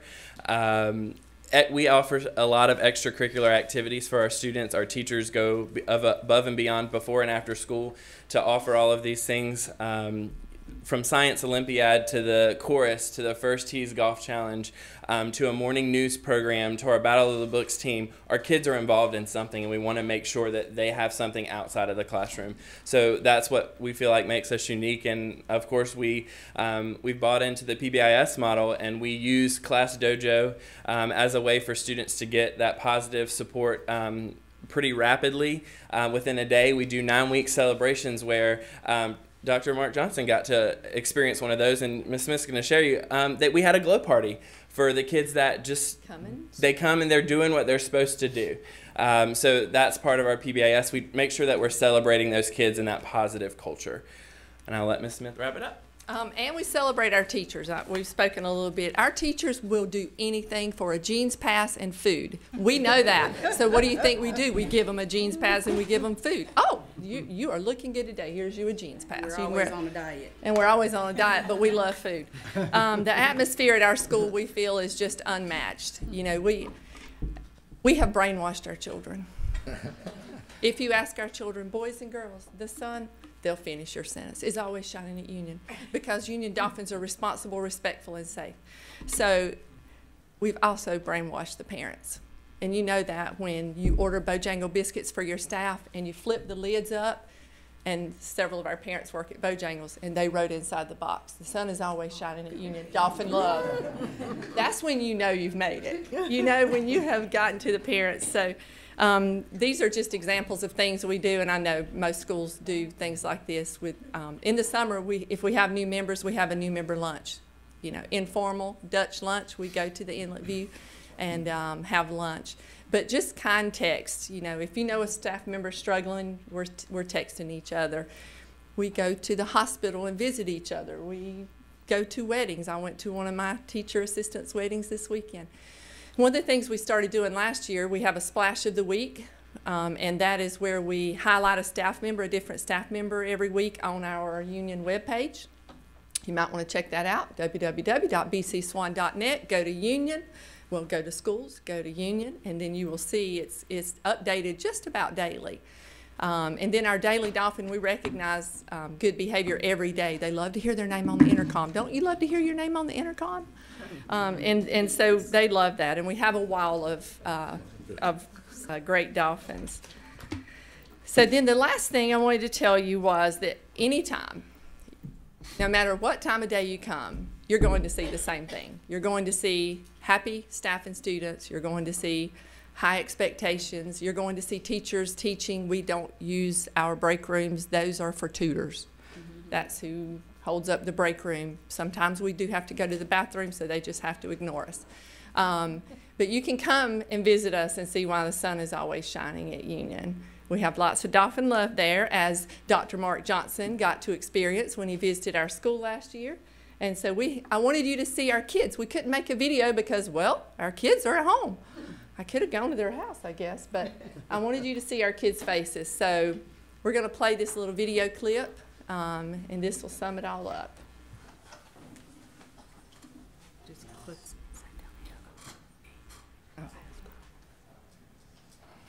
Did you have any questions while they're pulling that up and we're praying that it comes up? I have Anyone? a comment. It was not good when my name came across the intercom. If I said Wayne McDevitt, please come to the office, it was not good. Well, that's a good point. That's a good point. I have a comment. I just wanted to say while you're pulling this up, it's easy to see why you won. Yeah. So congratulations. Your school spirit is infectious, and your competitive spirit is too. But I wanted just to say thank you for your focus on reading at the kindergarten and first grade level especially. We put a lot of attention at that third grade level, and then we all know that by fourth grade it seems to be too late. And you obviously are having great success at the K-1 level for teaching your kids to read. So thank you for that emphasis, and then proving that you can be successful at that level as well. Thank you. Our commitment to being positive that those kids are where they need to be by the end of first grade is very strong. Yeah. Has to happen. It helps us down the road. But it's also, you know, I really appreciate and applaud your enthusiasm, but it's clear that this is a systemic issue. Oh, that's okay.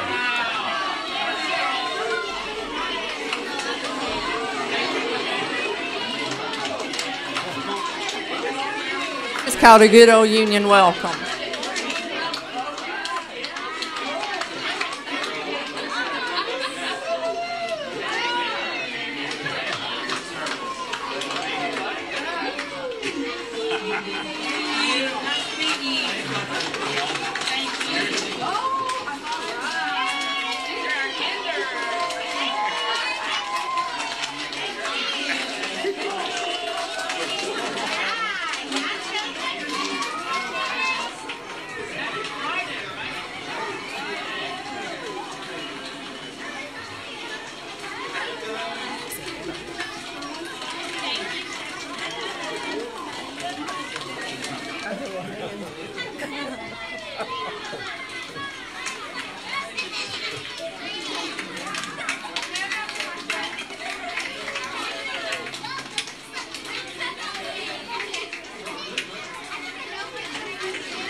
This is the Glow Party, PBIS Glow Party.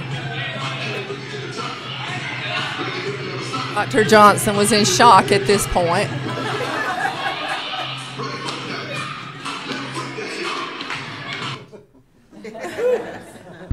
I'm glad the video from the disco was very dark. Yes. We were too. We were too.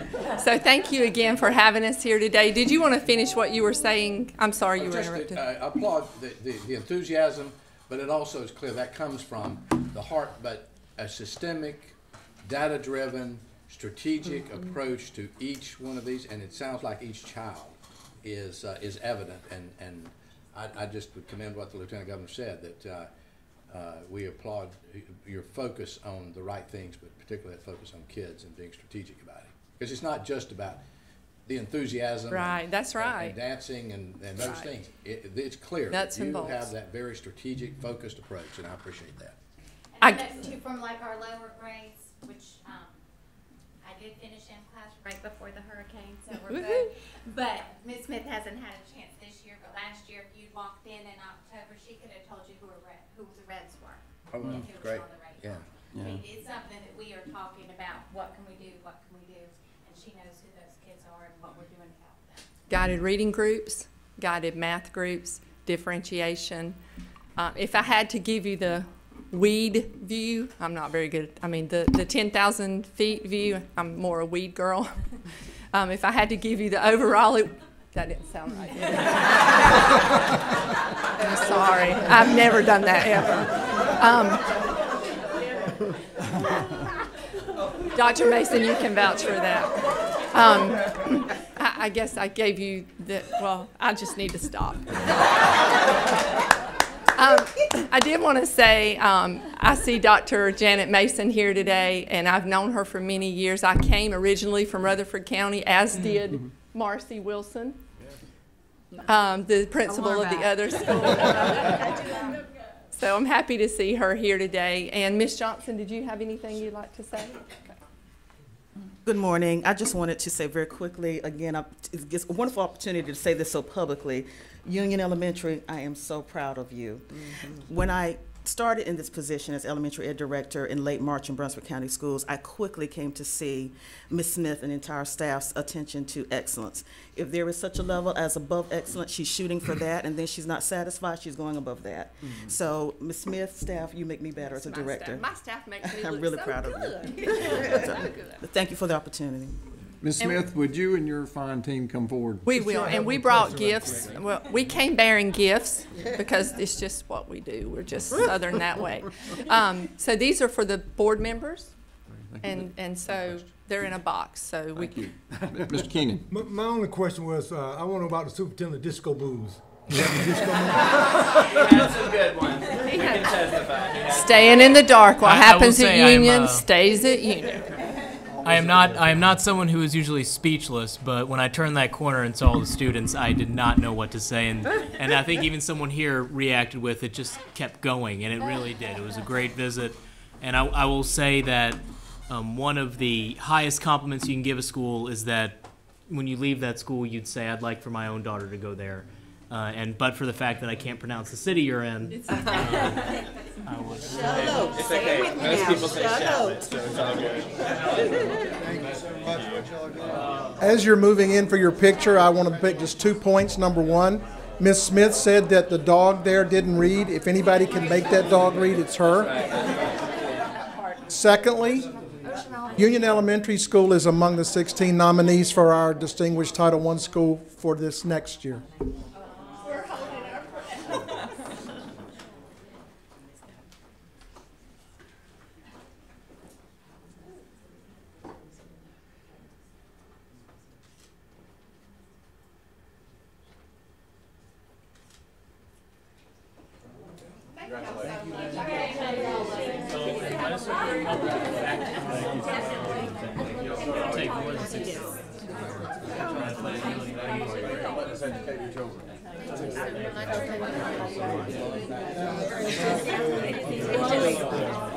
I want to work there. Exactly. Thank you so much. Congratulations.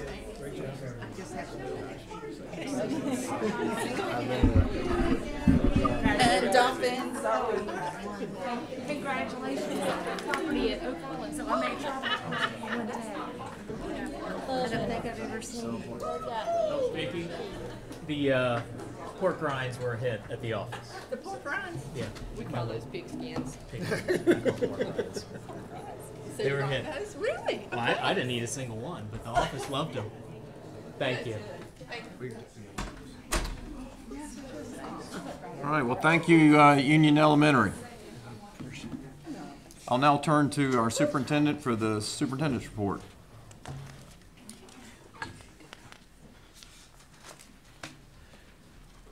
Thank you, and I think it's great to hear such great enthusiasm, especially from Brunswick, when we know how hard hit Brunswick was.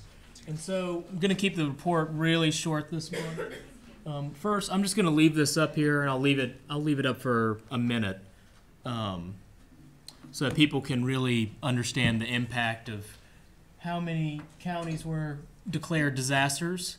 And I also wanted to put forth, I mean, obviously all of the staff deserves so much support and thanks, but also especially I was in touch with the superintendents and knowing how much they led their counties and districts through this. Wanted to give them at least somewhat of recognition. So I'll leave this up for 30 seconds and you can read down and see the superintendents who led their counties through a very difficult time. Did Union County not get declared? I guess they didn't. They're still closed. Not been declared. And apologies if we missed someone. I don't know. Someone commented last night the Union was still out of class.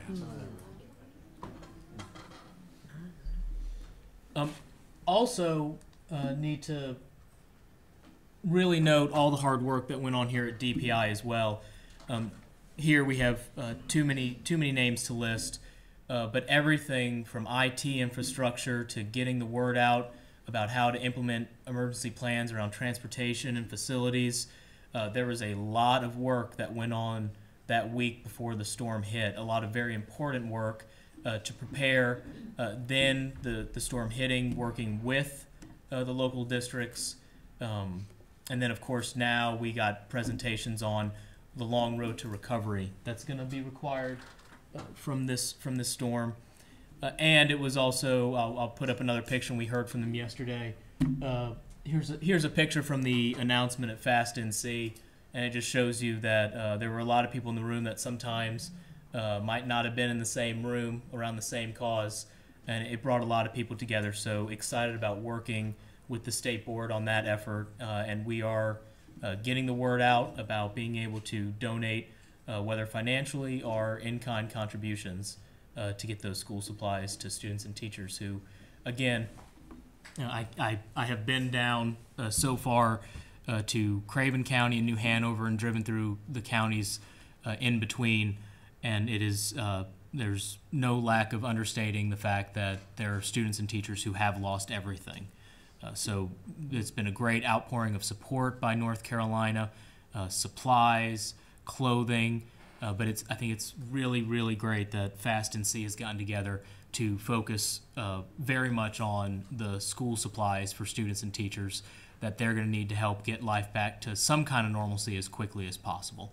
Because we always have to remember this happened at the start of the school year, so that even adds another layer of complication to it. Everyone had the brand new school supplies getting the year started, so I'm really excited about coming together.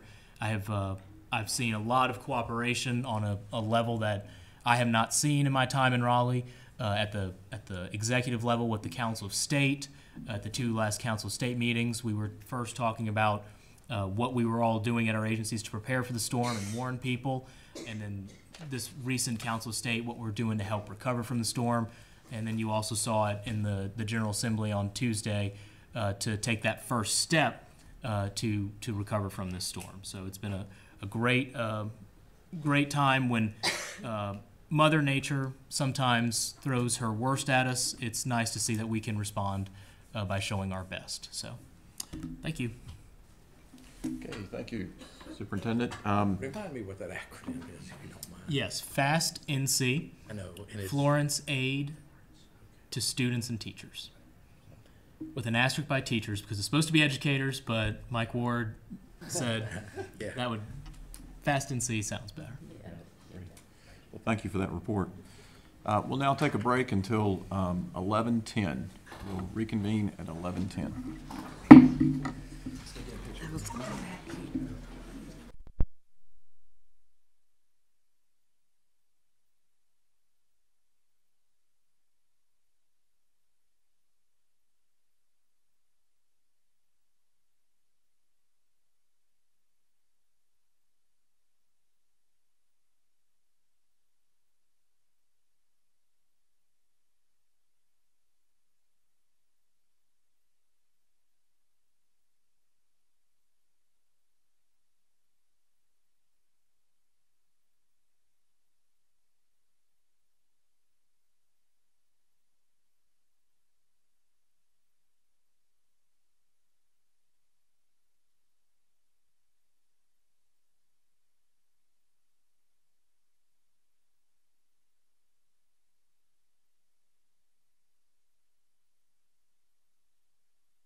All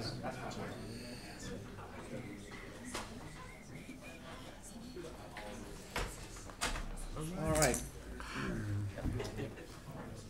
All right, we are back in session, and we're now to the portion of our agenda that where we receive reports from our committees. We're going to play a bit of catch-up here and insert into today's agenda our Transformation Committee.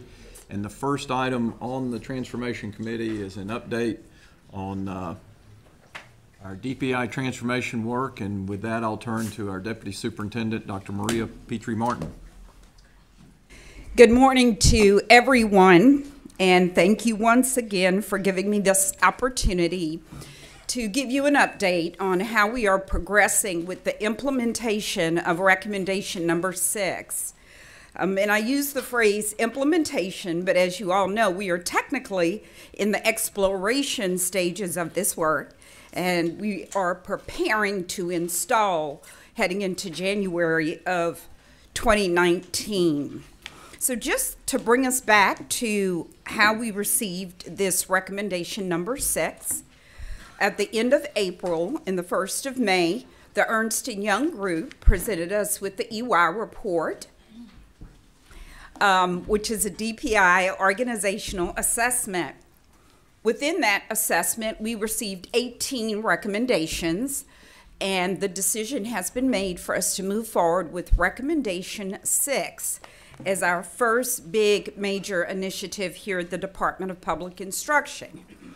This recommendation reads that we will redesign the regional structure to better coordinate and differentiate identified supports to our LEAs. I just want to point out that they have used the word redesign because we have had versions of a regional structure in the past. This is the exact wording that comes from the Ernst & Young report that states what the recommendation is, and then it gives additional information that tells us we are to coordinate academic supports and develop what they're calling a menu of supports, but we like the word catalog a little bit better than a menu, but the development of a catalog of supports and services to the field, including intensive support for low-performing LEAs in schools and more targeted programmatic support for the remaining LEAs in schools. So we have been working to hire a regional case manager for our regions who would then oversee a regional support team. And these teams would coordinate, assess, plan, and evaluate the services being provided in each of the regions of the state. So this is my third official report that I have given to this board, and today we will focus on some of the results from the Nc Dpi Internal Discussions.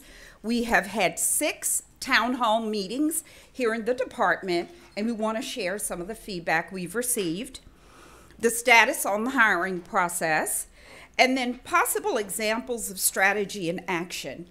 One of the requests that was given to us in preparation for today was to give us some insight into what types of data points will you be looking to in order to determine how you will work with the LEAs.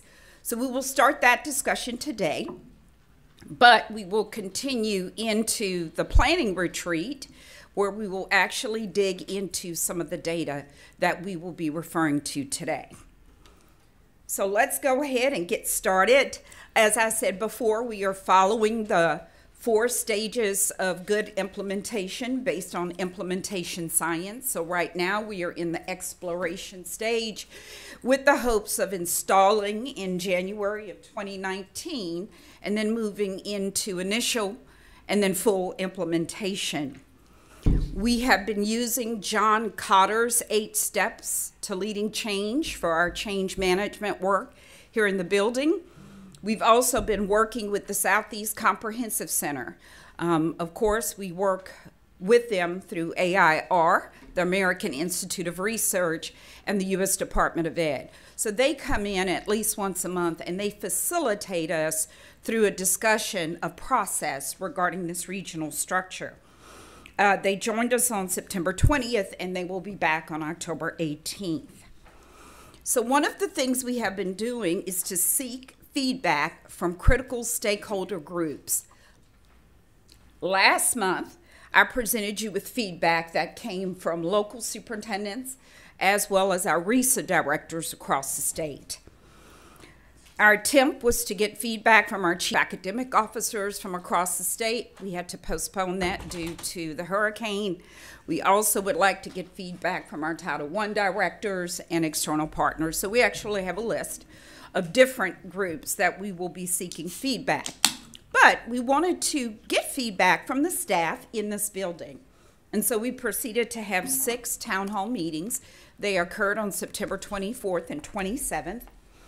And just so you know, we're not going to share with you every single piece of feedback that we received.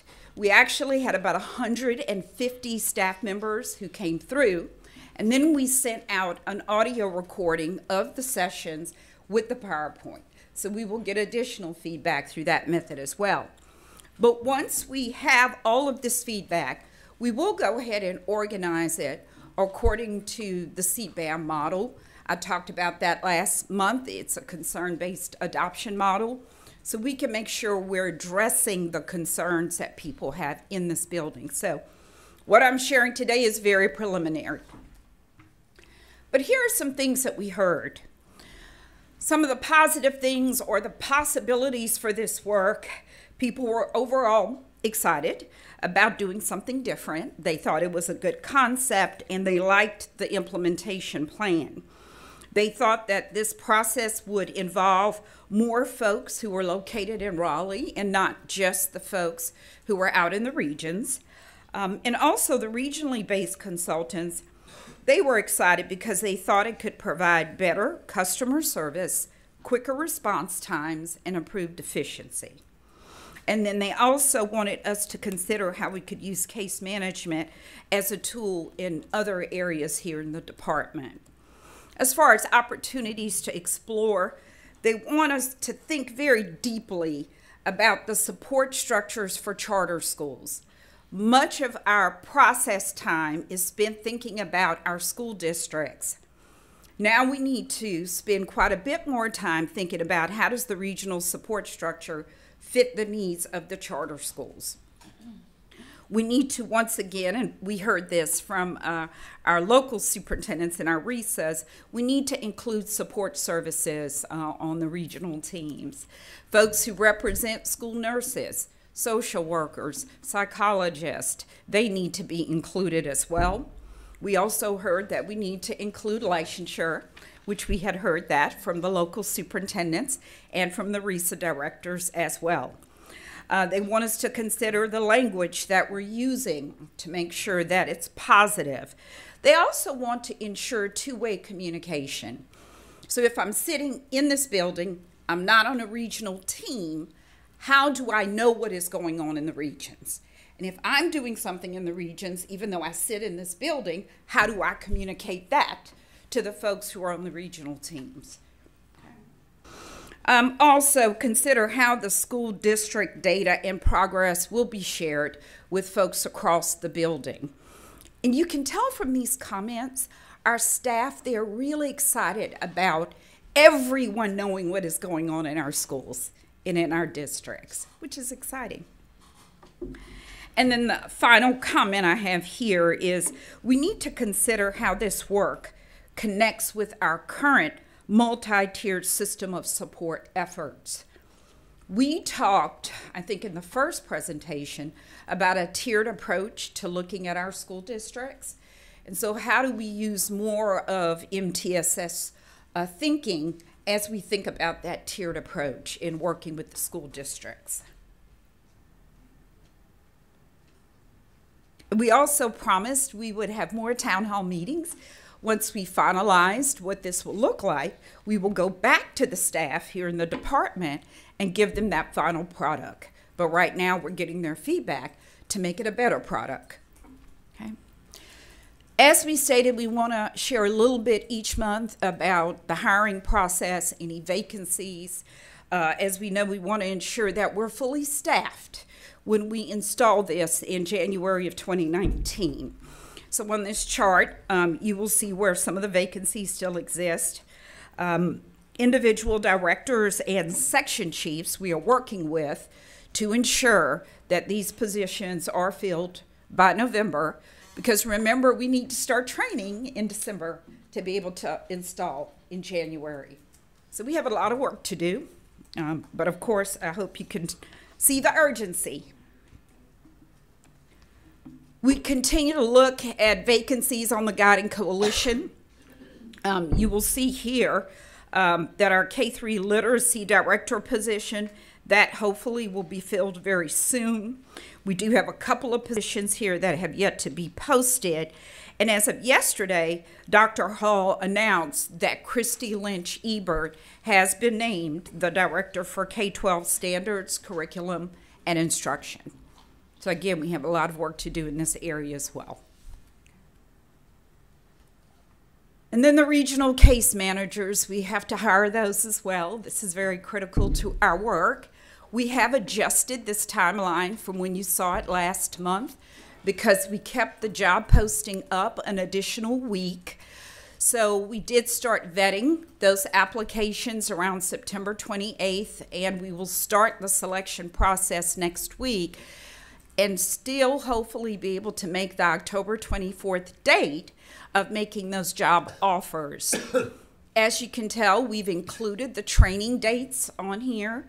We know that if we introduce this structure in the regional case managers to the local superintendents on November 30th, then we will use the month of December to train and prepare.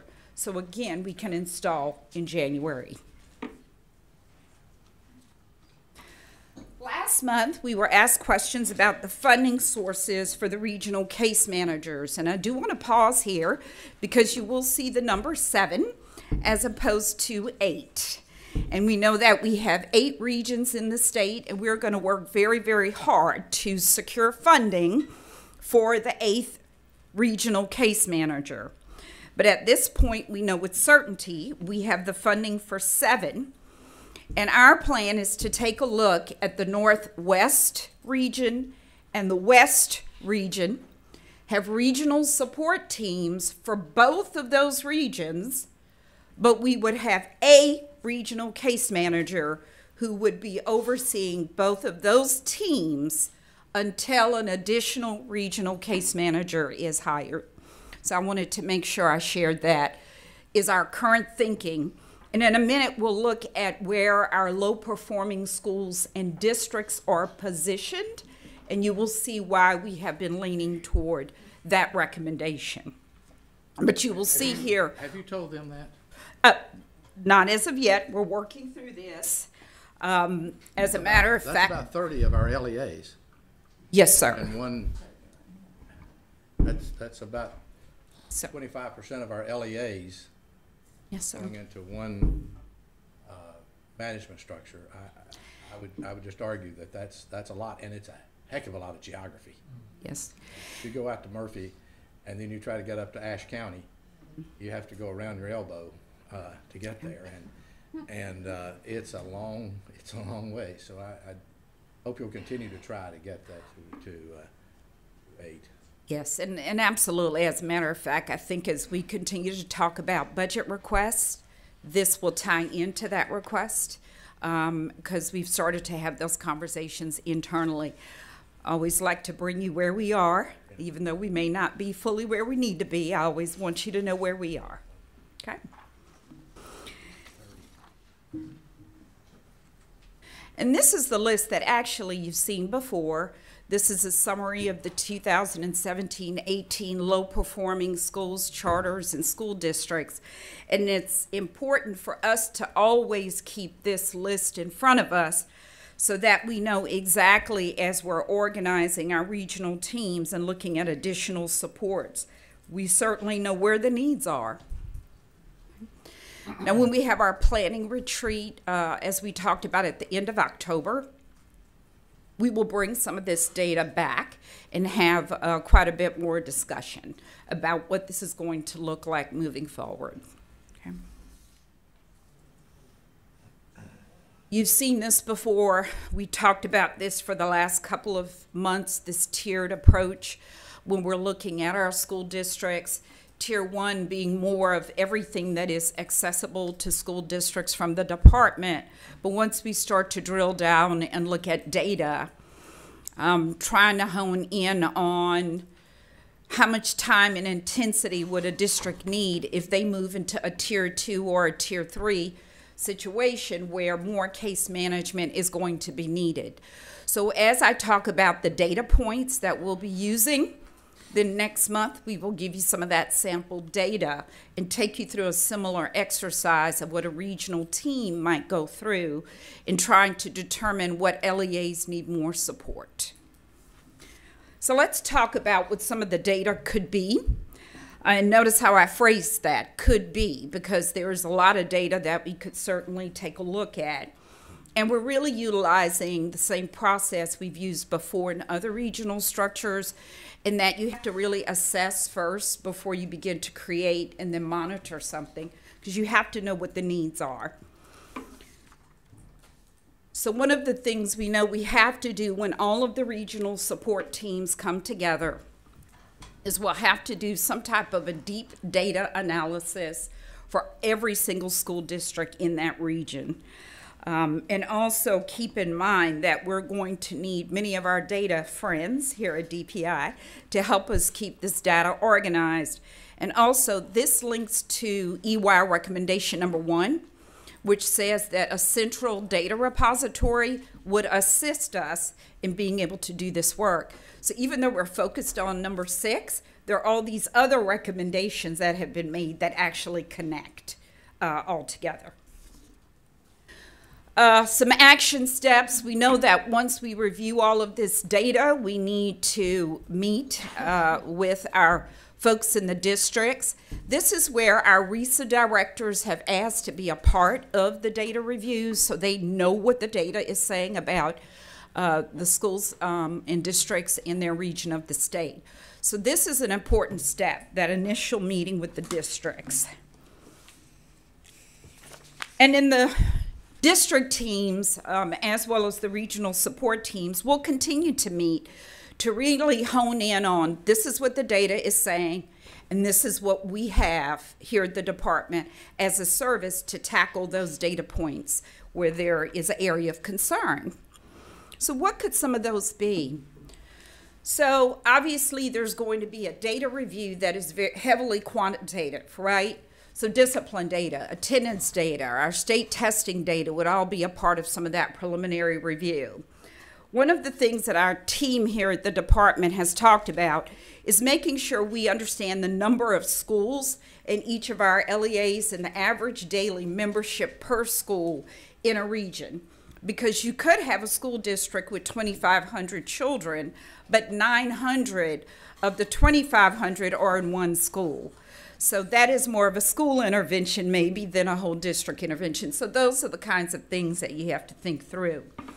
Also looking at what cohorts would the district be in for MTSS, because we know that districts that have gone through the MTSS training, they are already doing some type of problem solving with data. So having that information would help us as well. And based on this preliminary data review, and again, this is preliminary, there's a lot of other data that would be considered, but we would then start to make some comparisons. We would look at state averages and have that preliminary snapshot of what's going on. So then what would be another step? We talked about the restart schools yesterday, right? We talked about many of them have plans already. We're getting ready to start annual reports regarding those restart schools, so you would have to include that information. We have NC Star, which is our school improvement planning, and there's also a district version. We have that information that would be included in the review as well.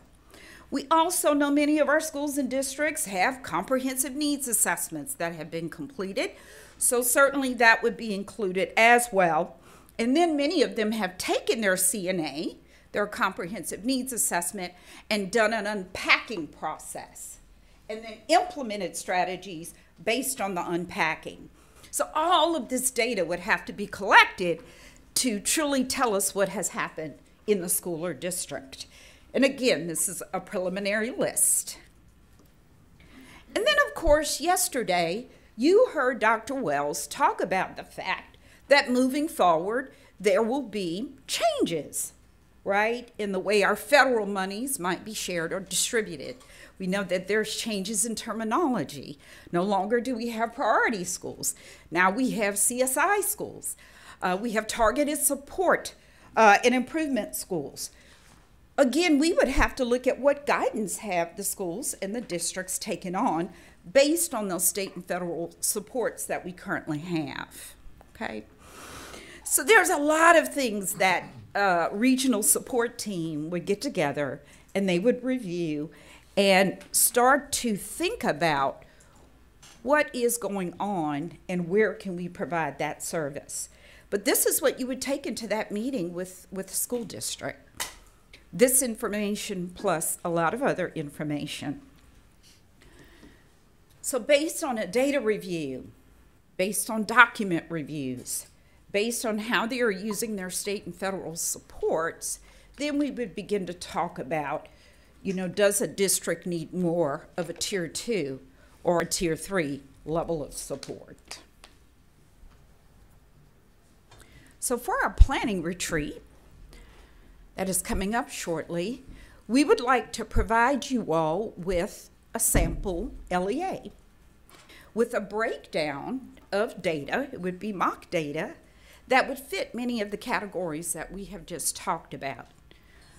We would love to have you kind of work through a similar data review process that a regional support team would go through in order to start analyzing and getting a picture. So we look forward to working with you all through that process in October.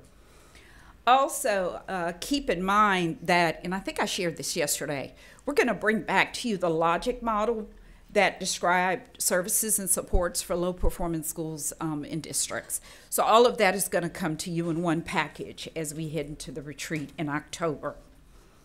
And we're also keeping in mind that, you know, a year ago at last year's, I think it was last year's November retreat, we talked about equity at that particular meeting. We know this coming retreat will also talk about equity. And we're really thinking about equity not only from a student perspective, but also from a school district perspective as well. And we want you to know that it really has to do with access to the resources that they really need at the time that they need it. And that's why spending so much time looking at a lot of different data points, I think will help us get to a stronger balance. So what are some next steps? I know every time I come before you, I say we have a lot of next steps, but there is a lot of work to actually getting this up and running. So we have to continue to work with the guiding coalition to determine who will be on the teams. We have a preliminary and proposed list, but we could be adding more folks to that list.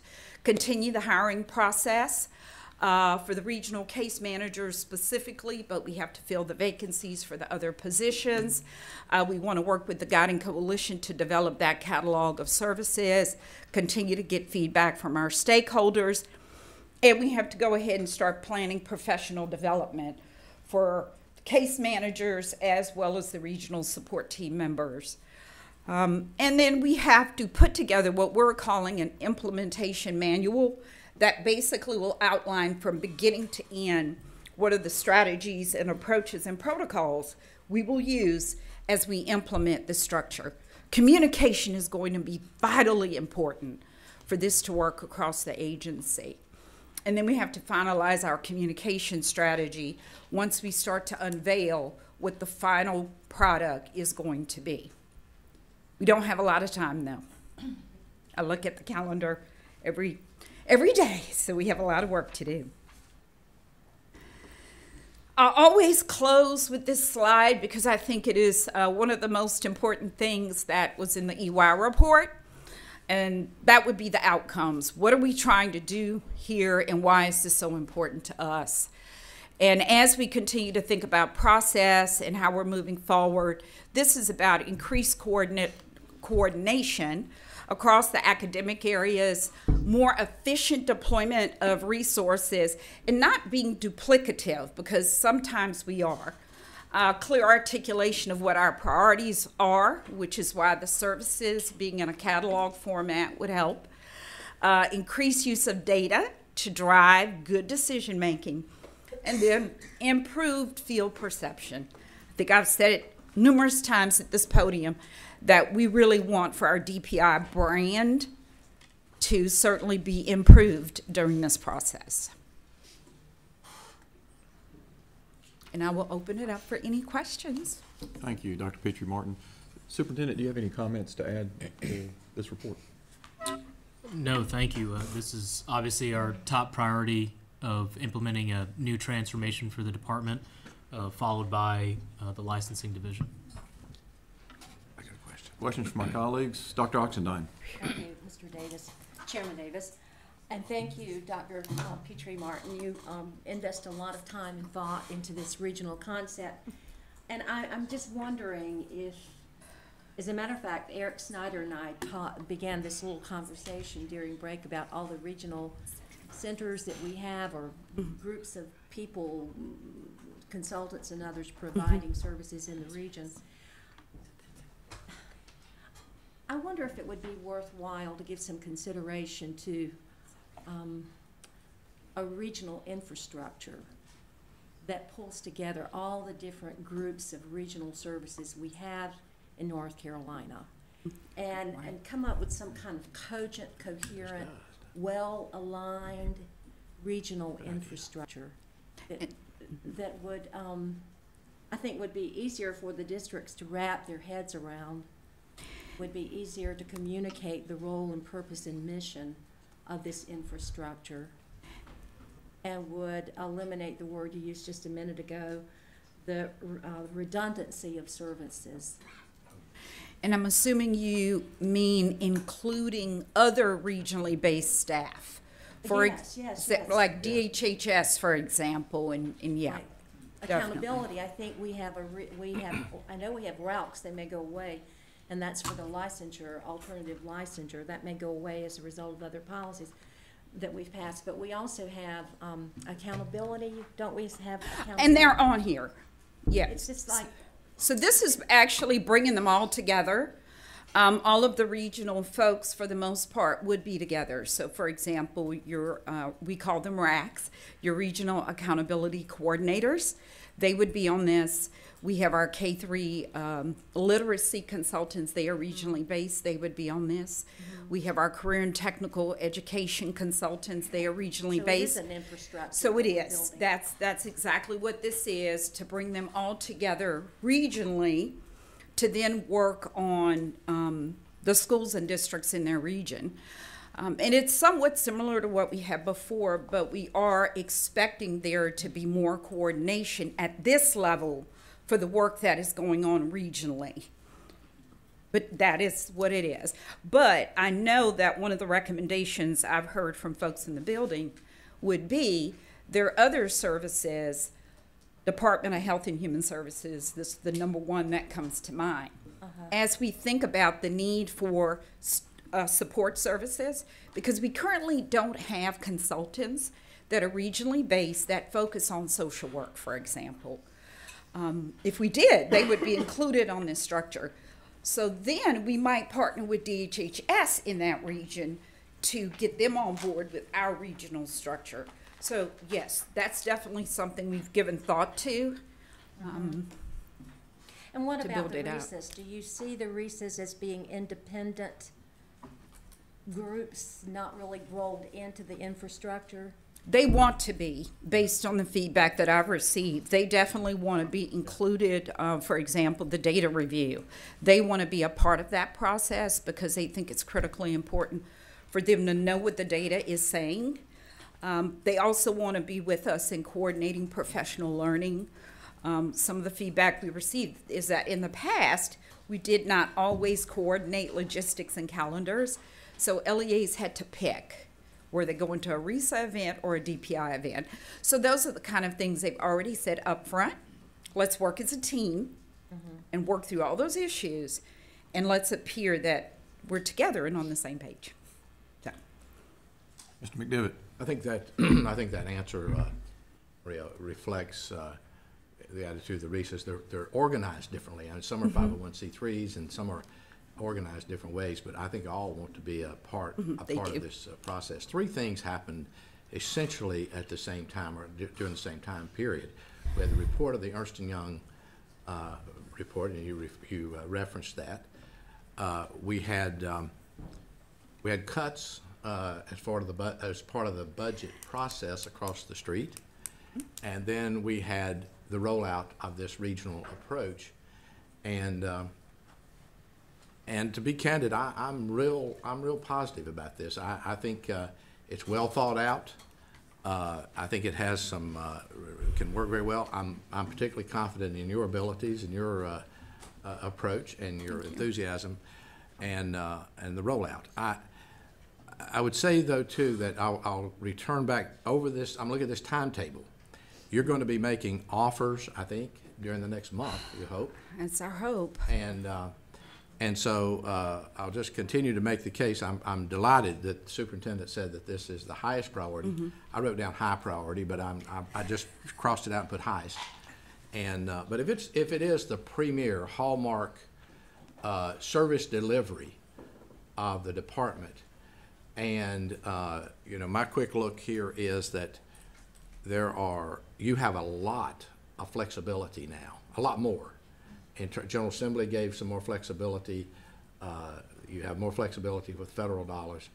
And so I would just argue that as you're putting this structure together, I think there are about 125 or 130 at least vacancies right now in the department, and taking a quick look at those and being able to reassign that to the highest priority service delivery is some opportunity here in this interim. So. Reclassifying some of it, you don't even have to go through human resources or office state budget. You can do it. So, just encourage you to do that. Thank you, Mr. McKinney. Yeah, I was wondering if there had been any further consideration about possibly adding the regional teachers of the year on that support team. So I'm looking at improved field perceptions, efficient deployment of resources. I think that those regional teachers could really be an asset there, and I think, you know, for a substitute cost, you know, and stipend for travel, you could really allow them advanced teacher roles and then kind of link that up to teachers that they know in the districts and in their local LEAs, and I think that could be, I didn't know if there had been any further discussion of that. Yes, so actually we've discussed teacher and principal of the year, and of course we really do need to have a discussion about the level of involvement, because certainly we know that they have to commit to at least one full day of meetings and planning and preparation, but there's a lot that will happen between that all-day meeting at the first of the month, and then toward the end of the month there will be a virtual half-day meeting where we are following up on all of the tasks that we have committed to doing for the LEAs. So we just want to protect their time as teachers and principals as well. So we just need to think that part through. But the DPI staff, they have to dedicate quite a few hours, as I've just described, and we just want to strike a balance for you all. Other comments or questions? Well, I'll just add mine.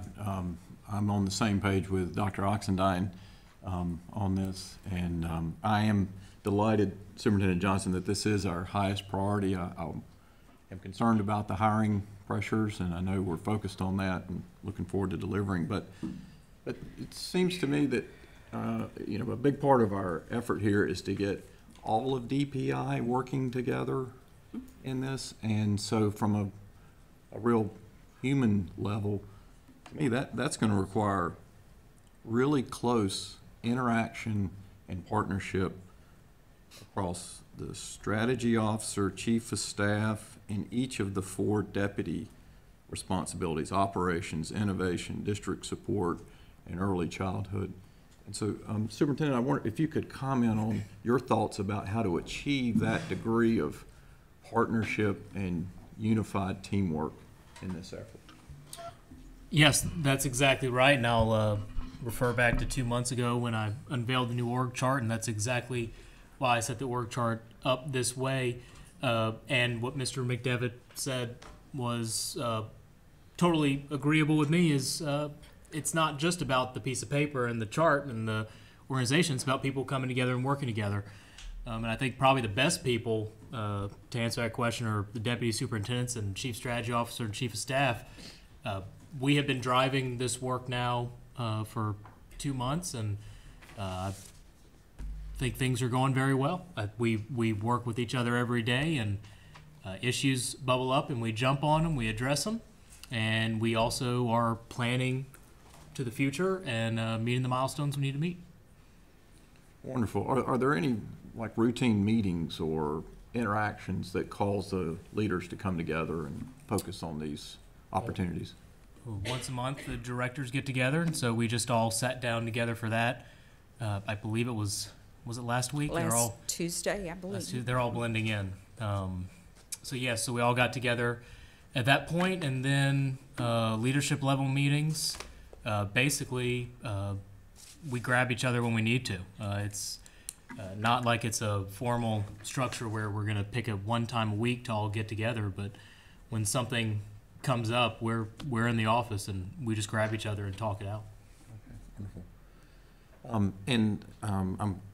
I think I understand from our conversation yesterday that recommendation 8 is the next on the priority list.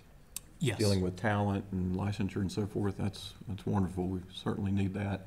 I think another thing that the board would appreciate is perhaps at our next meeting, sort of a comprehensive plan. What's the vision for how to systematically leverage each of the EY recommendations, and how are they related together, and what's the schedule for working through those recommendations in priority? So if that's something you could bring to us next month, I think that would really help. Plus, it would give us insight into where we're going and how we can support. Thanks. The work. I will talk with the deputies and see if that's something we can put together. Obviously, we've done that with the regional support, and that has an outline timeline. And then we're moving on to licensure, which we will outline a timeline. We'll see if that's something we can put in general terms of everything in the EY report. But I do also believe the EY report itself had some guiding principles as well. Yeah. Okay, that'd be great. Thank you. Anything more on this item? Dr. Oxendine. Just a suggestion. I don't mean you probably saying every time Olivia opens her mouth, she's asking for another task to complete. But I would really like to see something like a list of all the regional groups that we have and their function. It could just be no more than a 25-word per regional group. And I can definitely start with the 11 sections that are listed here, and we can give you a brief description of those. That would be fine. And in full transparency, some of them have 8, some of them have 6, and so those are things that we're working through, but they are regionally based. Yeah, they can do that. Thank you. Okay, that takes us to our next item on transformation, which is the strategic plan overview. And this item is in preparation for our planning retreat, and it has a couple of objectives. One is a bit of orientation for newer board members, a bit of refresh and reminder for more experienced board members, but we've quickly seen that there's real opportunity in updating and revising and improving our strategic plan. So that's the third reason why we want to do this overview, to make it better, frankly, and more of a contributing factor to the success of our students and teachers. So with that, I'll turn this over to Dr. Townsend Smith, and thank you for your diligent effort getting the plan on eBoard, and also your creativity and innovation at developing this overview. Okay.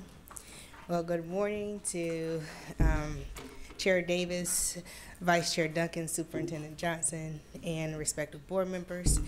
My purpose today, as Chair Davis said, is to provide you with an overview of your strategic plan, outline additional gaps and improvements in the plan, review feedback that we have received about the plan, and outline next steps for the planning and work session.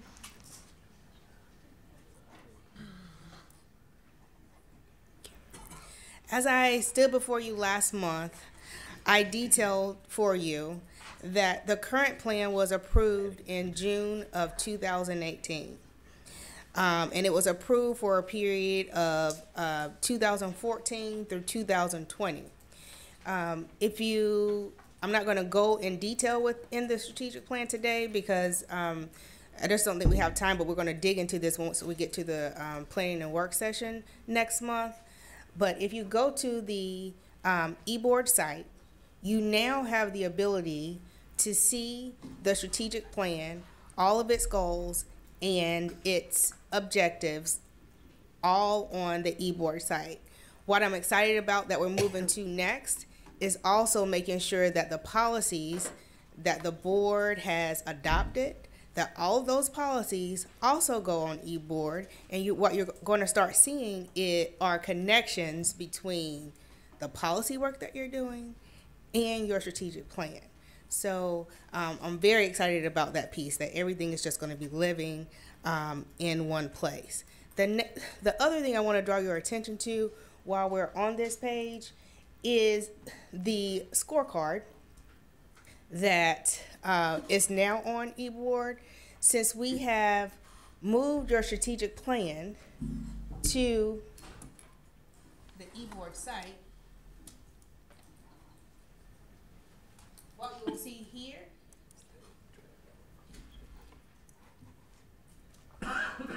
is a scorecard. This scorecard outlines the number of times something in your strategic plan appears before this board. What I want to point out for you today is I pay very close attention at your board meetings, and I hear conversations around health and safety. I hear conversations around equity. I hear conversations around the whole child. But it was very revealing to me the other day when I pulled up the scorecard. Those things aren't reflected in the items that are coming before the board. So that begs the question, are we measuring things appropriately within your strategic plan? So I just want you to think about those things as we move toward your planning and work session. And we're going to clearly we're going to bring the scorecard before you. We're going to identify all the gaps in your strategic plan. And we're going to also identify, because work is being done behind the scenes around ties to those plans that operationalize your strategic plan, such as we've been talking about this transformation of DPI. We've been talking about through the EY report, we've been talking about your ESSA plan that is approved. Those things operationalize your strategic plan, and so we need to make sure that everything here is connected. I'm going back to the PowerPoint now. Here, last month I laid out for you, thank you, that your mission and vision statements were both revised in 2018. However, your belief statement has not been revised for some time. I want to pause here because as I'm looking at your belief statement, your mission statement, and your vision statement, I'm questioning alignment between those things. When I look at the mission and vision statements, I see, especially in the vision statement, in the presentations today and yesterday, drive that home about students being globally ready. We heard yesterday from Newton Conover and all the things that they're doing to be innovative. A question, are we being very intentional about our vision, our mission statement, and our belief statement? And I just want to urge us to work on alignment between those things. Last month, I received feedback about your belief statement. Much like I said, your feedback reflected that it hasn't been revised since 2012. One of our outgoing members, Mr. Greg Alcorn, asked us to look at the belief statement and try to combine that with some of the comments that the governor made when he was here before us last month. These are the comments that the governor made. He says that he wanted us to be the top 10 educated state by 2025. He also said that we need to have metrics that measure what we are doing. I want you to remember that when I get to a later part in this conversation. And he outlined 3 important areas. If Ms. Willoughby were here, she would clap because she has a focus on pre-K. The next thing that he focused on was the number of young people who graduate from high school.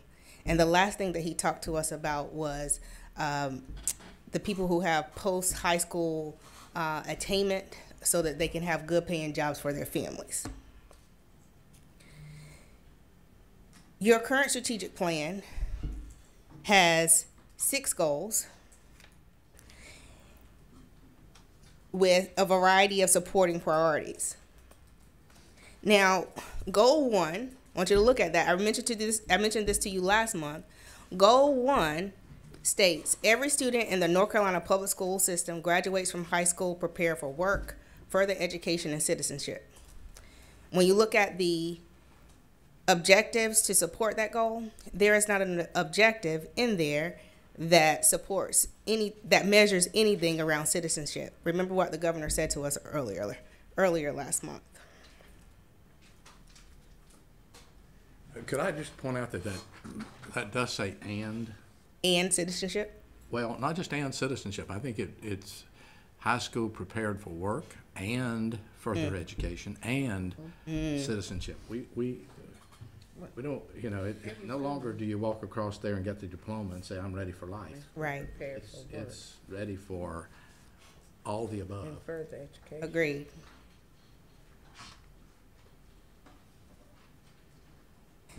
I pointed out to you last month that your goal 6 focuses on equity.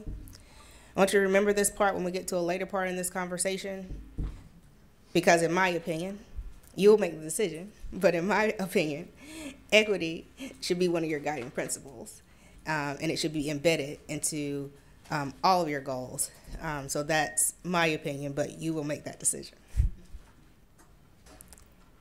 And then your supporting objectives, you have a variety of supporting objectives that I think that we may need to look at truncating a bit to make sure that we are focused more intentionally in measuring what we are supposed to measure.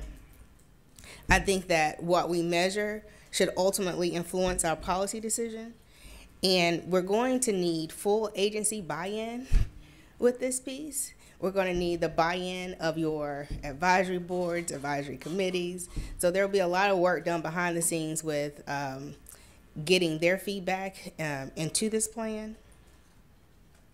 But this is some feedback that I received about your goals and objectives. The first one said that not all goals and objectives have measures that measure the entire goal. We already talked about the equity part.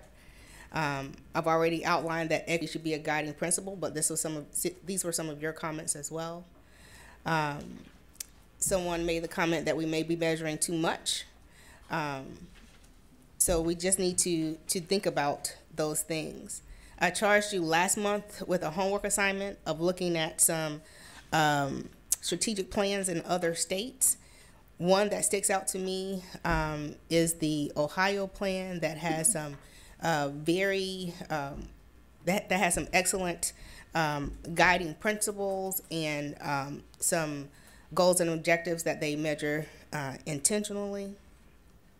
I left you with some questions for you to consider as we go into this planning and work session. And I'm proposing that as we go into this planning and work session, that we do 2 things. We align and we decide. The alignment piece is going to come about by having a facilitated equity conversation. In my opinion, until we really have that conversation around what that truly means and we all get on the same page, we're going to continue to see some of the educational gaps that we're seeing across our state. We need to engage all of the business owners across the agency. We're going to have to look at those gaps that we outlined for you in your strategic plan. And then finally, we need to decide our priorities. I want you guys to continue to look at those plans from other states, and then we're going to have to intentionally decide when we're going to launch with this new plan.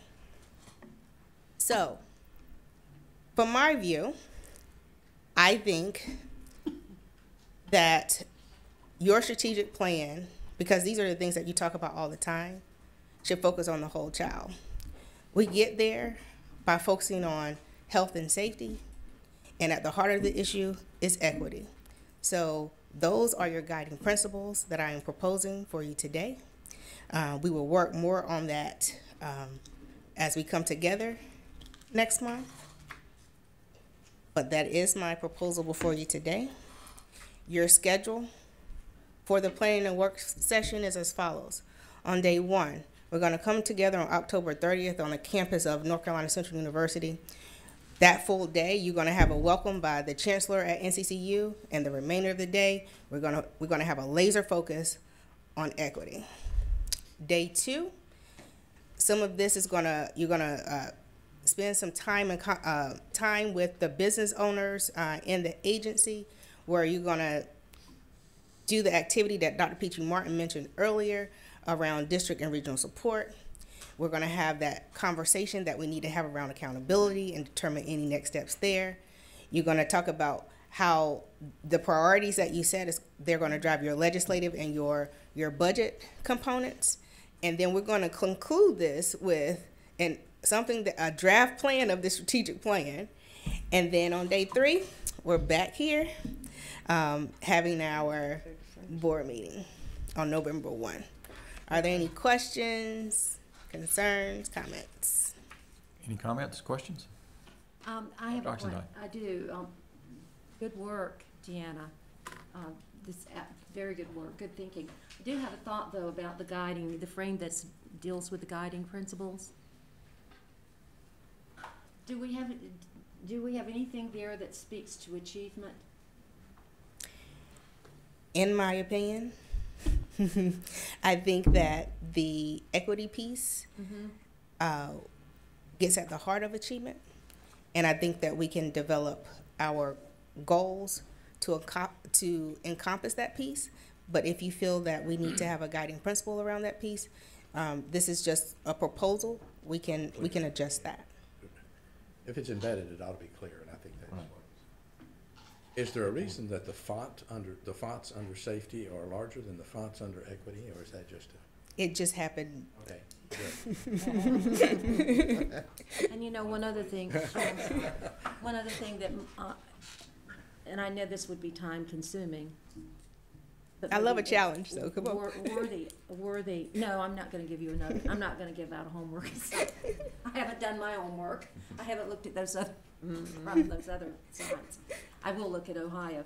I think I would be benefited by a clear definition of equity. Because, it covers the shoreline. Mm-hmm. I totally agree with you, and part of that alignment work that we're going to do at your planning and work session is coming to the table with a common language around some of the things that we always use. I think we always use a lot of terms, but that looks different for everybody, and until we get on the same page, this can't become the plan for North Carolina, because this is no longer going to be the board strategic plan. This is the education plan for North Carolina. See, because going back to the accountability report that was given yesterday by Doctors Howard and, is it Hall? Well, Wells, yes. There are 11 schools with American Indian students, is that correct? That have an F report card for that particular subgroup. And I would venture to say that I don't know that it's because in those schools lack the federal, state, local Indian education dollars. Maybe so. So what is it about equity that's missing in those schools? That's kind of a scenario example. Other comments? I know you said this, but I just want to reiterate that tying, we do the beliefs and the mission and the vision, and we kind of get agreement around the goals. And then we start putting these metrics that ought to be associated with time and outcomes. Exactly. And that's got to get tied back to resources. And that's the prioritization process. But resources are critical. I think we should have aspirational goals, and I think we ought to assure that we're going to have a shared vision of what it is we're trying to achieve as we advocate for larger, whatever the resources are necessary. We might discover that we're okay in some areas and we're not in others, but we've got to tie that back to resources. I think it's also important that the need not go away, that it becomes a different priority, because it's still an aspirational goal, and I can't see any of those that I would say would go away. But as we put the metrics together, I mean, sometimes, I don't mean this board, but sometimes we all get together occasionally with our groups and you know, let's just do it all. And then we come back into the office and we say, gee, we don't have capacity to do a third of it. Right. And the expectations out there that we are doing those things, and we don't have that capacity. Yeah, Ms. McDivitt, I think you nailed a key point. We need clarity and focus in our strategic plan in order to guide the superintendent and staff in how to operationalize that. And the way to get clarity and focus means we have to prioritize, which means we've got to decide what to say no to or less to in order to make greater progress on the key areas. And perhaps we have some process that allows us to advocate even for some of those places that we consider to be high priority, but we don't have the resources. Right. And with all due respect to, and I mean that, with all due respect to the General Assembly, it might be that we have to say, which one of these goals do you suggest we not do? Which one of these metrics did you suggest we not provide for kids? And I don't mean that in a hostile way. I just mean that it's important that they see that what we're asking for is tied back to a specific metric that's tied back to kids. Other comments? Okay, so we've got a little homework assignment here. The quality of our discussion will directly be impacted by how well we prepare. So let's do the Townsend Smith homework assignment, looking at those other plans, thinking through these questions, and coming forward with some good discussion next week or next month. Will be a test. Okay, on to our other committee reports. Dr. Oxendine, standing in the gap on student learning and achievement. Okay, very good. Several reports under SLA, action on first reading. We have the SLA 1 report, education services for the blind and deaf, advisory council report, and annual report. And that was presented by Ms. Bacon, and along with her presentation for students, demonstrated all the wonderful things that are coming out of those schools and the services provided to them. Am I to make a motion? No, we'll do that during the item where we take action. Okay, so I'm just going over Just giving a report. Okay. The SLA 2, the 2017-18, the subgroup school performance grades presented by Dr. Howard and Dr. Wells. And that is a very thorough report. It drew our attention to the subgroups and those report card grades that give me pause and let me know that we still have lots of work to do with our subgroups. So that will be coming later this morning for a motion. SLA 3 is our textbook commission update that was presented by Dr. Fair. We have 3 publishing companies that we are going to approve, and we have, I think it was 23 basals, all in the area of K-8 mathematics. SLA 4 is the appointments for the Governor's School Board of Governors. We have 4 individuals to be appointed to that board. That was presented by interim director Sherry Thomas. And one thing that I would like to add to that particular item, there is an individual, her name is presented in your material. I think it's a Judge Zachary. She's a very qualified individual, will be an asset to that council. However, I think she is from Yadkin County, which is not in the Northwest region, but there is some agreement from Mr. Chasteen that we need to move forward with her being added to the council. So if I could entertain a motion, I move that the board accept the nominations as presented, those 4 individuals, to include Judge Zachary. She resides in the individual resides in Yadkin County, which borders the Northwest region, and this would be a one-time exemption to the policy. Okay, without objection, so ordered. That will be included in the motion that we vote on later in the meeting. Thank you, Dr. Oxenden. Very good. Under discussion, SLA 5, the Council on Educational Services for Exceptional Children. That annual report we will receive later this morning. It was presented to us by the chair of that council, Ms. Leanne George.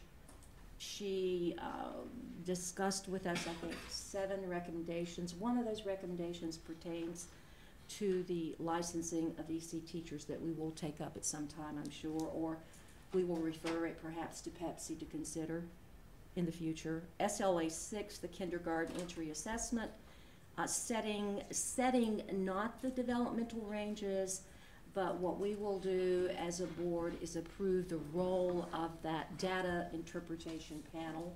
That item was presented to us by John Pruitt, and we will act on that momentarily. The SLA 7, Career and Technical Education Essential Standards, was presented by Director Trey, Michael, right, and we have, let's see, in those areas, this was a revisions to the CTE Essential Standards, and those revisions are based on enrollment trends, gaps in curricula or programs, or standards and market directions. We're approving, this is going to be next month, several areas. One of those areas is the health science area, marketing and entrepreneurship, technology, engineering and design, virtual enterprise, digital media and advanced media, and then a cluster of courses that are developed by the SREB, or the SREB Advanced Career Organization. And then under SLA 8, the Career and Technical Education Credentials Report presented by Ms. Kimberly McDonald. They have exceeded our goal, so that seems like we need to think about setting a more rigorous goal, and I'm sure they will attain that. And the number of credentials have increased from 2010-11 from 24,000, close to 25,000, to a current number of close to 280,000. So hats off to CTE. And that report that you have in your material shows all the LEA rankings in that area. So several consent items. SLA 9, report to the North Carolina General Assembly, Career and Technical Education Program, 5th grade career awareness. SLA 10 is report to NC General Assembly, the 4-year cohort graduation rate. SLA 11, alternative schools accountability model. And SLA 12, changes to the 2017 accountability plan. And SLA 13, report to the NC General Assembly endorsements report. And that concludes SLA. Thank you, Dr. Oxenden. Well done. Appreciate that. I'll now turn to Mr. Duncan for the Business Operations Committee report. Yes, thank you. On behalf of Todd Chastain and myself, we discussed the Career and Technical Education student credential allotment. This sort of dovetails with one of the reports that we also received from Dr. Oxendine's committee. There is some additional funding that was available, and this set out how the funding would be allocated among the various units that we have that are doing a lot of great work in credentialing, hence the great increase in the number of credentials that have been received. The second item, BSOP 2, is Career and Technical Education Grade Expansion Grant Program. There's grant money available. There were applications made. They were carefully considered. And you received a chart of the proposed recipients based on the consideration, which would allow these programs to be in the 6th and 7th and 8th grades as well as in the high school grade. So into our high school CTE programs. John Kirkman presented that as well as BSOP number 1. Then those are both action on first reading items. Then we had discussion about the policy amendment which we will consider at the next meeting, and that involved some changes or amendments in the ESA Title I allotments for school improvement grants and fundings that were allowed for greater flexibility, as Dr. Michael Wells explained to us.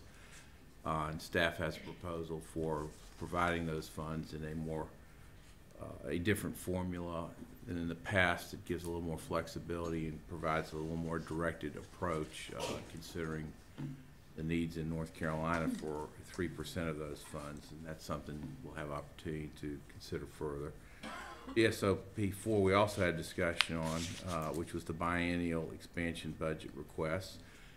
Catherine Johnson, our Superintendent of Operations, presented that to us and described the process, described the likely amounts under the biennium budget that we would be allowed to consider for additional allocations, and also gave us the timeline for as we move forward. As a reminder, that timeline, we need to make the submission by November 29th, and likely by our November meeting, given the time to prepare necessary, we'll have to have in place what our policy considerations are as they might affect the budget going forward for next year for the biennium budget.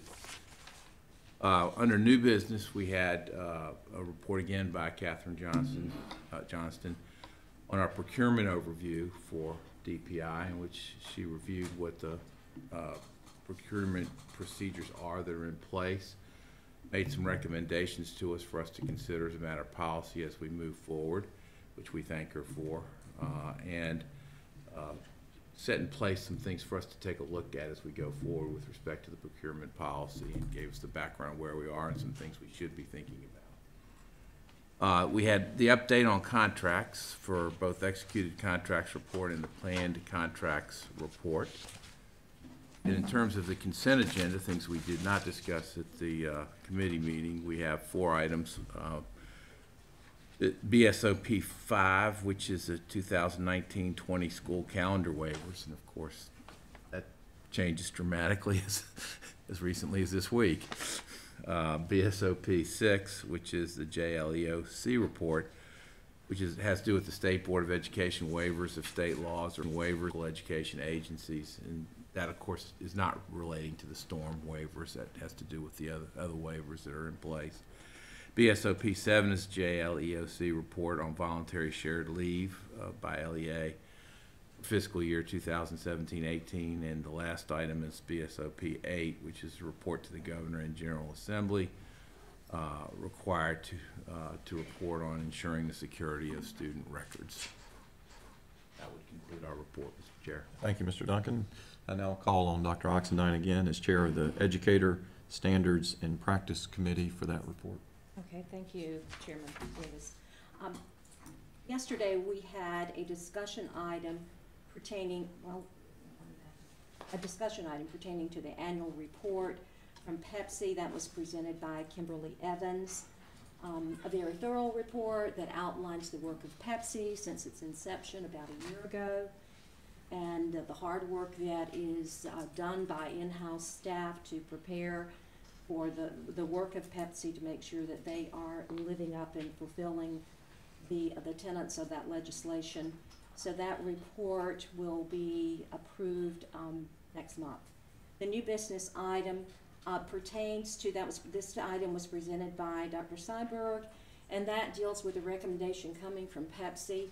We are in full agreement that yes, indeed, the board should move forward with using the NCSP, the National Certification for School Psychologists, as the criterion, not the criteria, but the criterion for licensing school psychologists. There was a round of discussion about the 30-day window for issuing that license. So what I'm recommending that we do is send that entire recommendation back to Pepsi, letting Pepsi know that we're in full agreement with acknowledging the NCSP as the basis for offering that license, but to give careful consideration to the 30-day timeline. So that concludes my report, with the exception of one consent item. That's ESNP 2, and that pertains to the teacher compensation for advanced teaching roles year 1.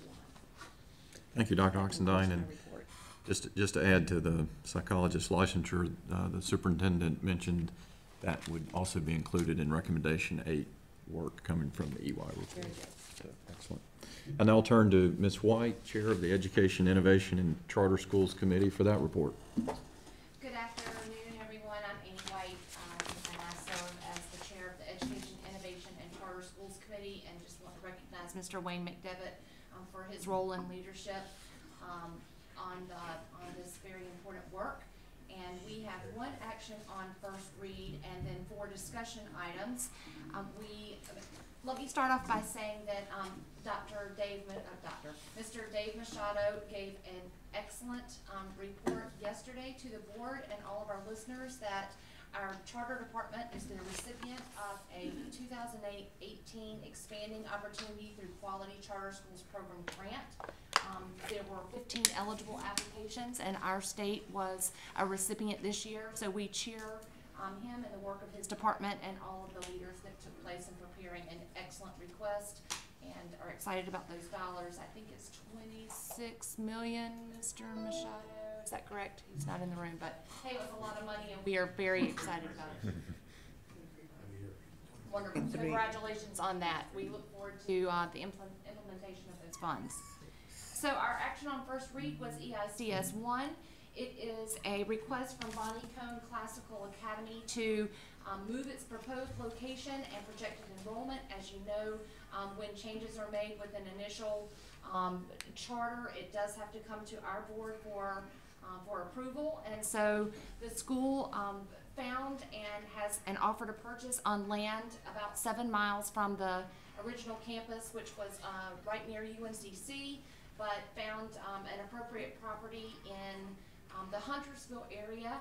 They're excited about this, and the opportunity with that property is going to allow them to expand not only its enrollment but its class sizes. So with the change in location also comes to us a projected enrollment change, and so that'll be before us for action in just a few moments. For discussion, EICS 2, under the work of Dr. Eric Hall and our legal team with Eric Schneider, several months of work to develop, create, vet an employee handbook that would, as we used the term yesterday, be a boilerplate for common practice and employee standards as we continue to include schools or add schools to our ISD. And that will be back before us next month. It is up for public review, and so feel free to take a look at that.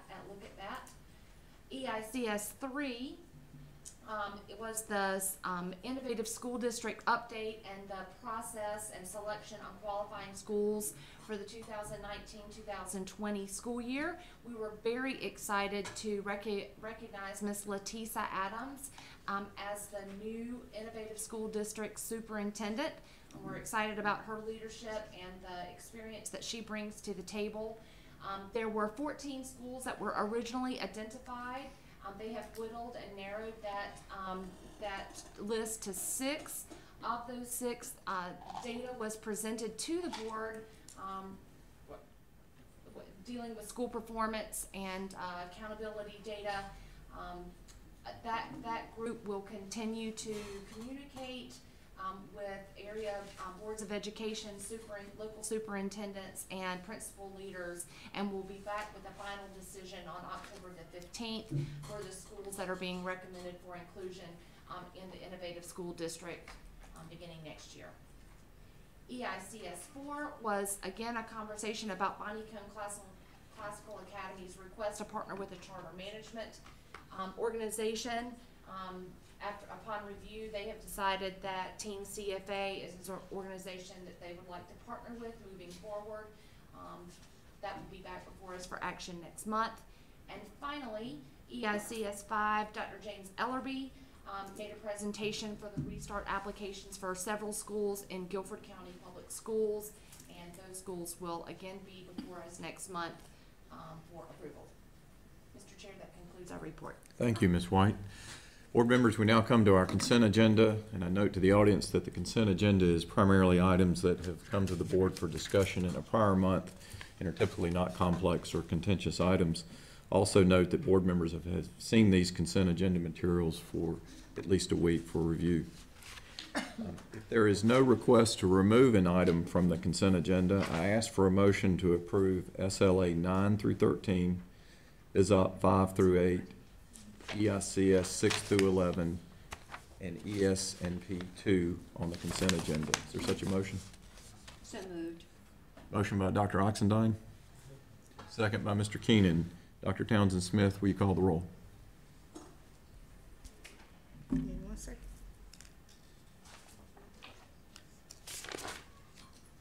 She's getting her homework assignment already.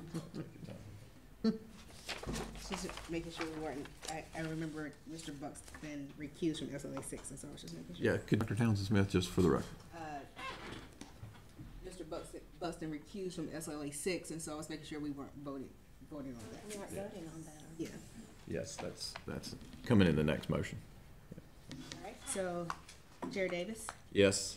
Vice Chair Duncan, Yes. Lieutenant Governor, Mr. Chastain, Yes. Ms. White, Yes. Mr. McDevitt, Yes. Mr. Keenan, Yes.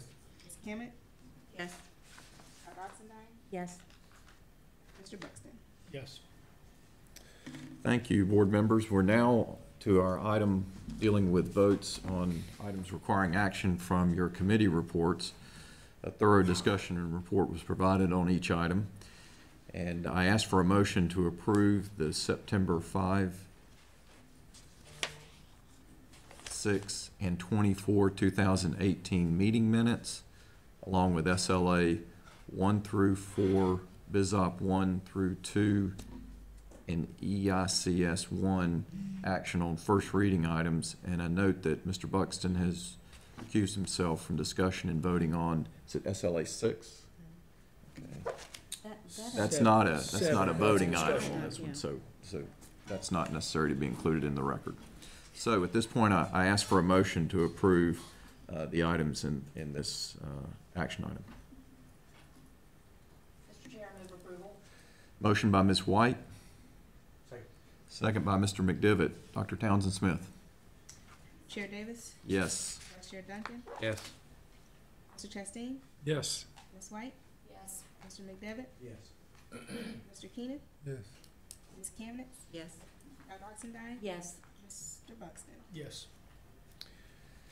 Motion carries. Thank you, Dr. Townsend Smith and board members. And I'd also like to thank all of our staff for not only the terrific work moving these items through the board and getting them approved, but also doing it under the conditions that you've faced over the last few weeks and going beyond the call of duty to support our students and teachers and school districts recovering from the impact of Hurricane Florence.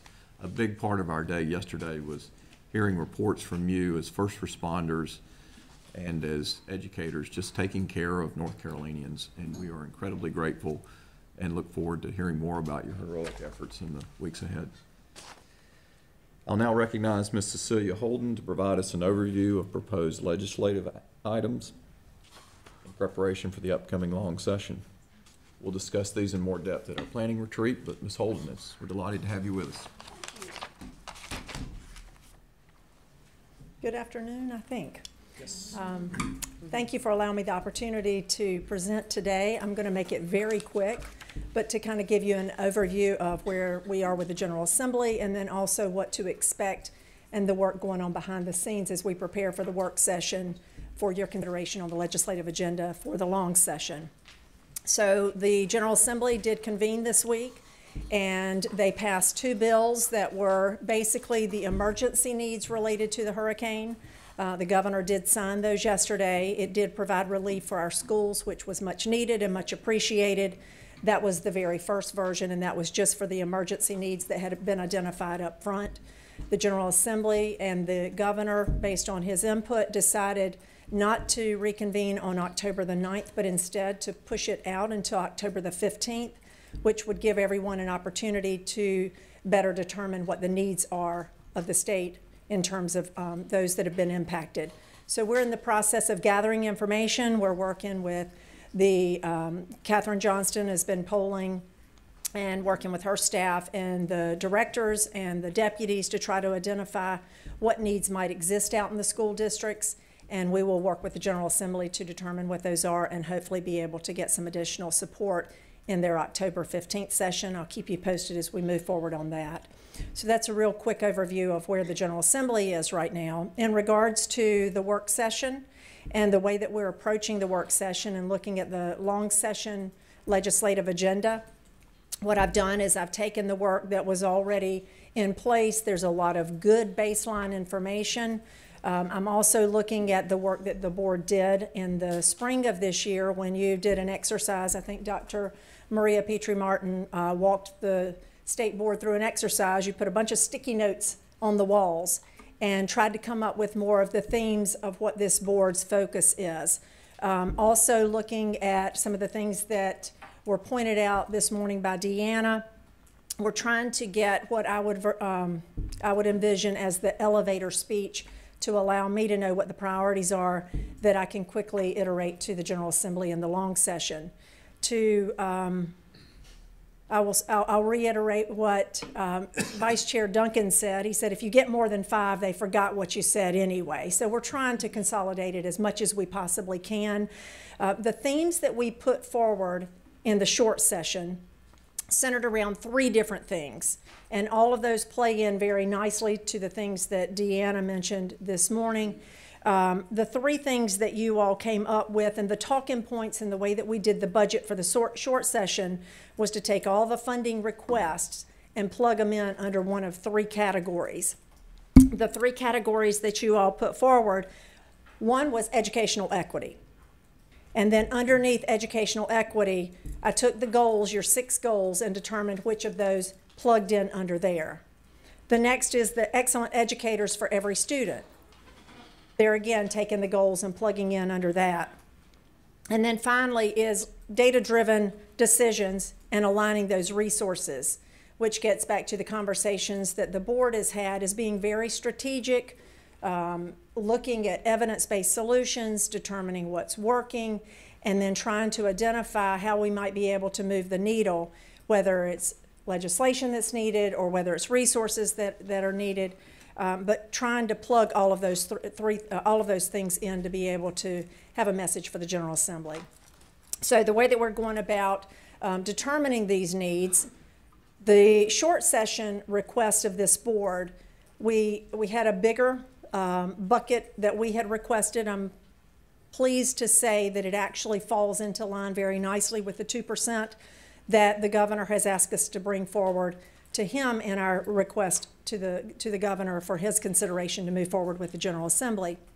So the requests that were laid out for the short session, I'm using as a baseline, because I assume that if you wanted them earlier this year, we certainly either we got them in the short session or we probably still want to consider those for the long session. Catherine Johnston is working with the deputies and with the directors to identify some very strategic asks that might be needed by the department or things that the department is aware of that might be needed in the field. And then between here and the work session, what I will do is I'll work with the BizOp committee to be able to figure out what the priorities might be that we want to bring before the board in the work session in the October 31st time period.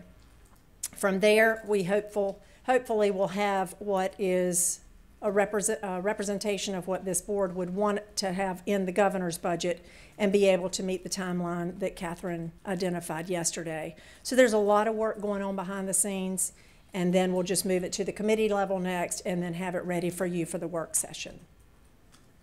So that is all that I have to share at this time. I'll open it up if there's any questions, and otherwise I might be between you and the road. So, not quite, but any comments or questions for Ms. Holden? How best to engage in this over these, I mean, we are in a fairly short time frame here. We are. And sometimes we can hang on every word that is on that agenda. So how best to engage? Are we going to have an opportunity as a board to engage in that before it's due? And I'm talking about both the budget piece into the governor's budget office, which is this board's request. Might end up being different than the department request. I'm not sure. We're trying to do that together. We are attempting to try to do this together. But then there are the non-budgetary items. Correct. That are our timeline. That's correct. In terms of the actual legislation request as compared to the budget requests? Okay. So the thought there is that if I have particular things that have been identified either by board members or by others that the board might want to consider, I'll work with the different committee members that would be impacted to be able to weigh in on those, and then those will also be on the work session agenda for discussion October the 31st. In terms of the timing, if there are particular things that are outside of the scope of what the board discussed originally, and certainly recognizing that we have new board members now, I will either pick up phone, send out materials for review in advance, but I want it to be as collaborative of a process as possible.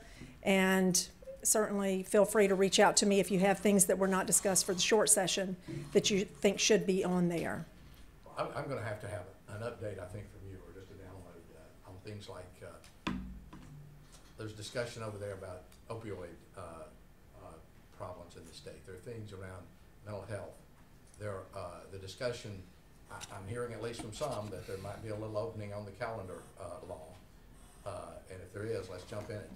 Right. And so there are those kinds of things that I don't know where they are over there. Right. And so I'll have a conversation with you about that, because there are a number of those that are out there. And I would welcome any one-on-one conversations to hear input from the board members individually, and then to be able to bring those back to the group. So if, you know, Mr. McDevitt, I would love to be able to follow up after this for that. Any other comments? Okay. Thank you, Ms. Holden. Thank you. Appreciate your efforts. Thanks. Good work. Okay, that brings us to our last item. I'm delighted to join with the superintendent in declaring our support for November as Veterans History Awareness Month. Are there any veterans in attendance here today? If you're a veteran, could you stand, please? There's got to be. There we go. All right.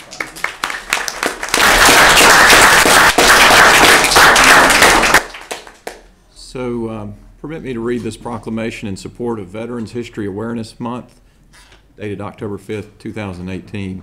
Whereas veterans have contributed to the defense of this nation and our state, and whereas Veterans Day is celebrated as a national holiday in November, and whereas the North Carolina General Assembly passed an act in 2017 to establish Veterans History Month in November, and whereas the State Board of Education, in collaboration with active military installations, veterans, and veterans service organizations, has developed recommended programs for school use during Veterans History Month. These resources enable students to gain a better understanding of the meaning and importance of the contributions of American veterans, and in particular, veterans from North Carolina. And whereas all schools are encouraged to collaborate with veterans and veteran service organizations during Veterans History Awareness Month to designate time for appropriate commemorative activities. And whereas veterans continue to have a positive impact in the politics, education, business, and culture of North Carolina. Now therefore be it resolved that the North Carolina State Board of Education and North Carolina Superintendent of Public Schools on Thursday, October 4th, 2018, declare the month of November as Veterans History Awareness Month, and thereby encourage each of North Carolina's local school boards to adopt a similar resolution and to participate throughout the month of November in celebrating veterans' contributions to the state and country, signed by the chair and superintendent. I would just call on all of us, the next time you see a veteran, male or female, give them a hug. Tell them thanks. We all owe them a debt of gratitude. And Dr. Hall, if you wouldn't mind coming forward and receive this proclamation on behalf of the superintendent.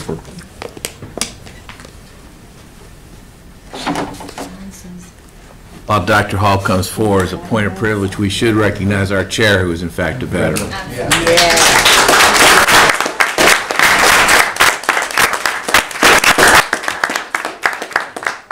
you. Is there any other new business to come before the board? If not, I'll ask for a motion that we adjourn the October 4th meeting. Is there such a motion? So moved. Motion by Dr. Oxendine. Second? Second, and I'll point out, Mr. Chair, that you're 50 minutes ahead of the schedule. So It's about time. Second by Mr. McDevitt. Dr. Townsend Smith, will you call the roll, please? Chair Davis? Yes. Vice Chair Duncan? Yes. Mr. Chastain? Yes. Ms. White? Yes. Mr. McDevitt? Yes. Mr. Ian? Yep. Ms. Chemnitz? Dr. Oxendine? Yep. Yes. Mr. Buxton? Yes. Thank you, Dr. Townsend Smith. We are adjourned.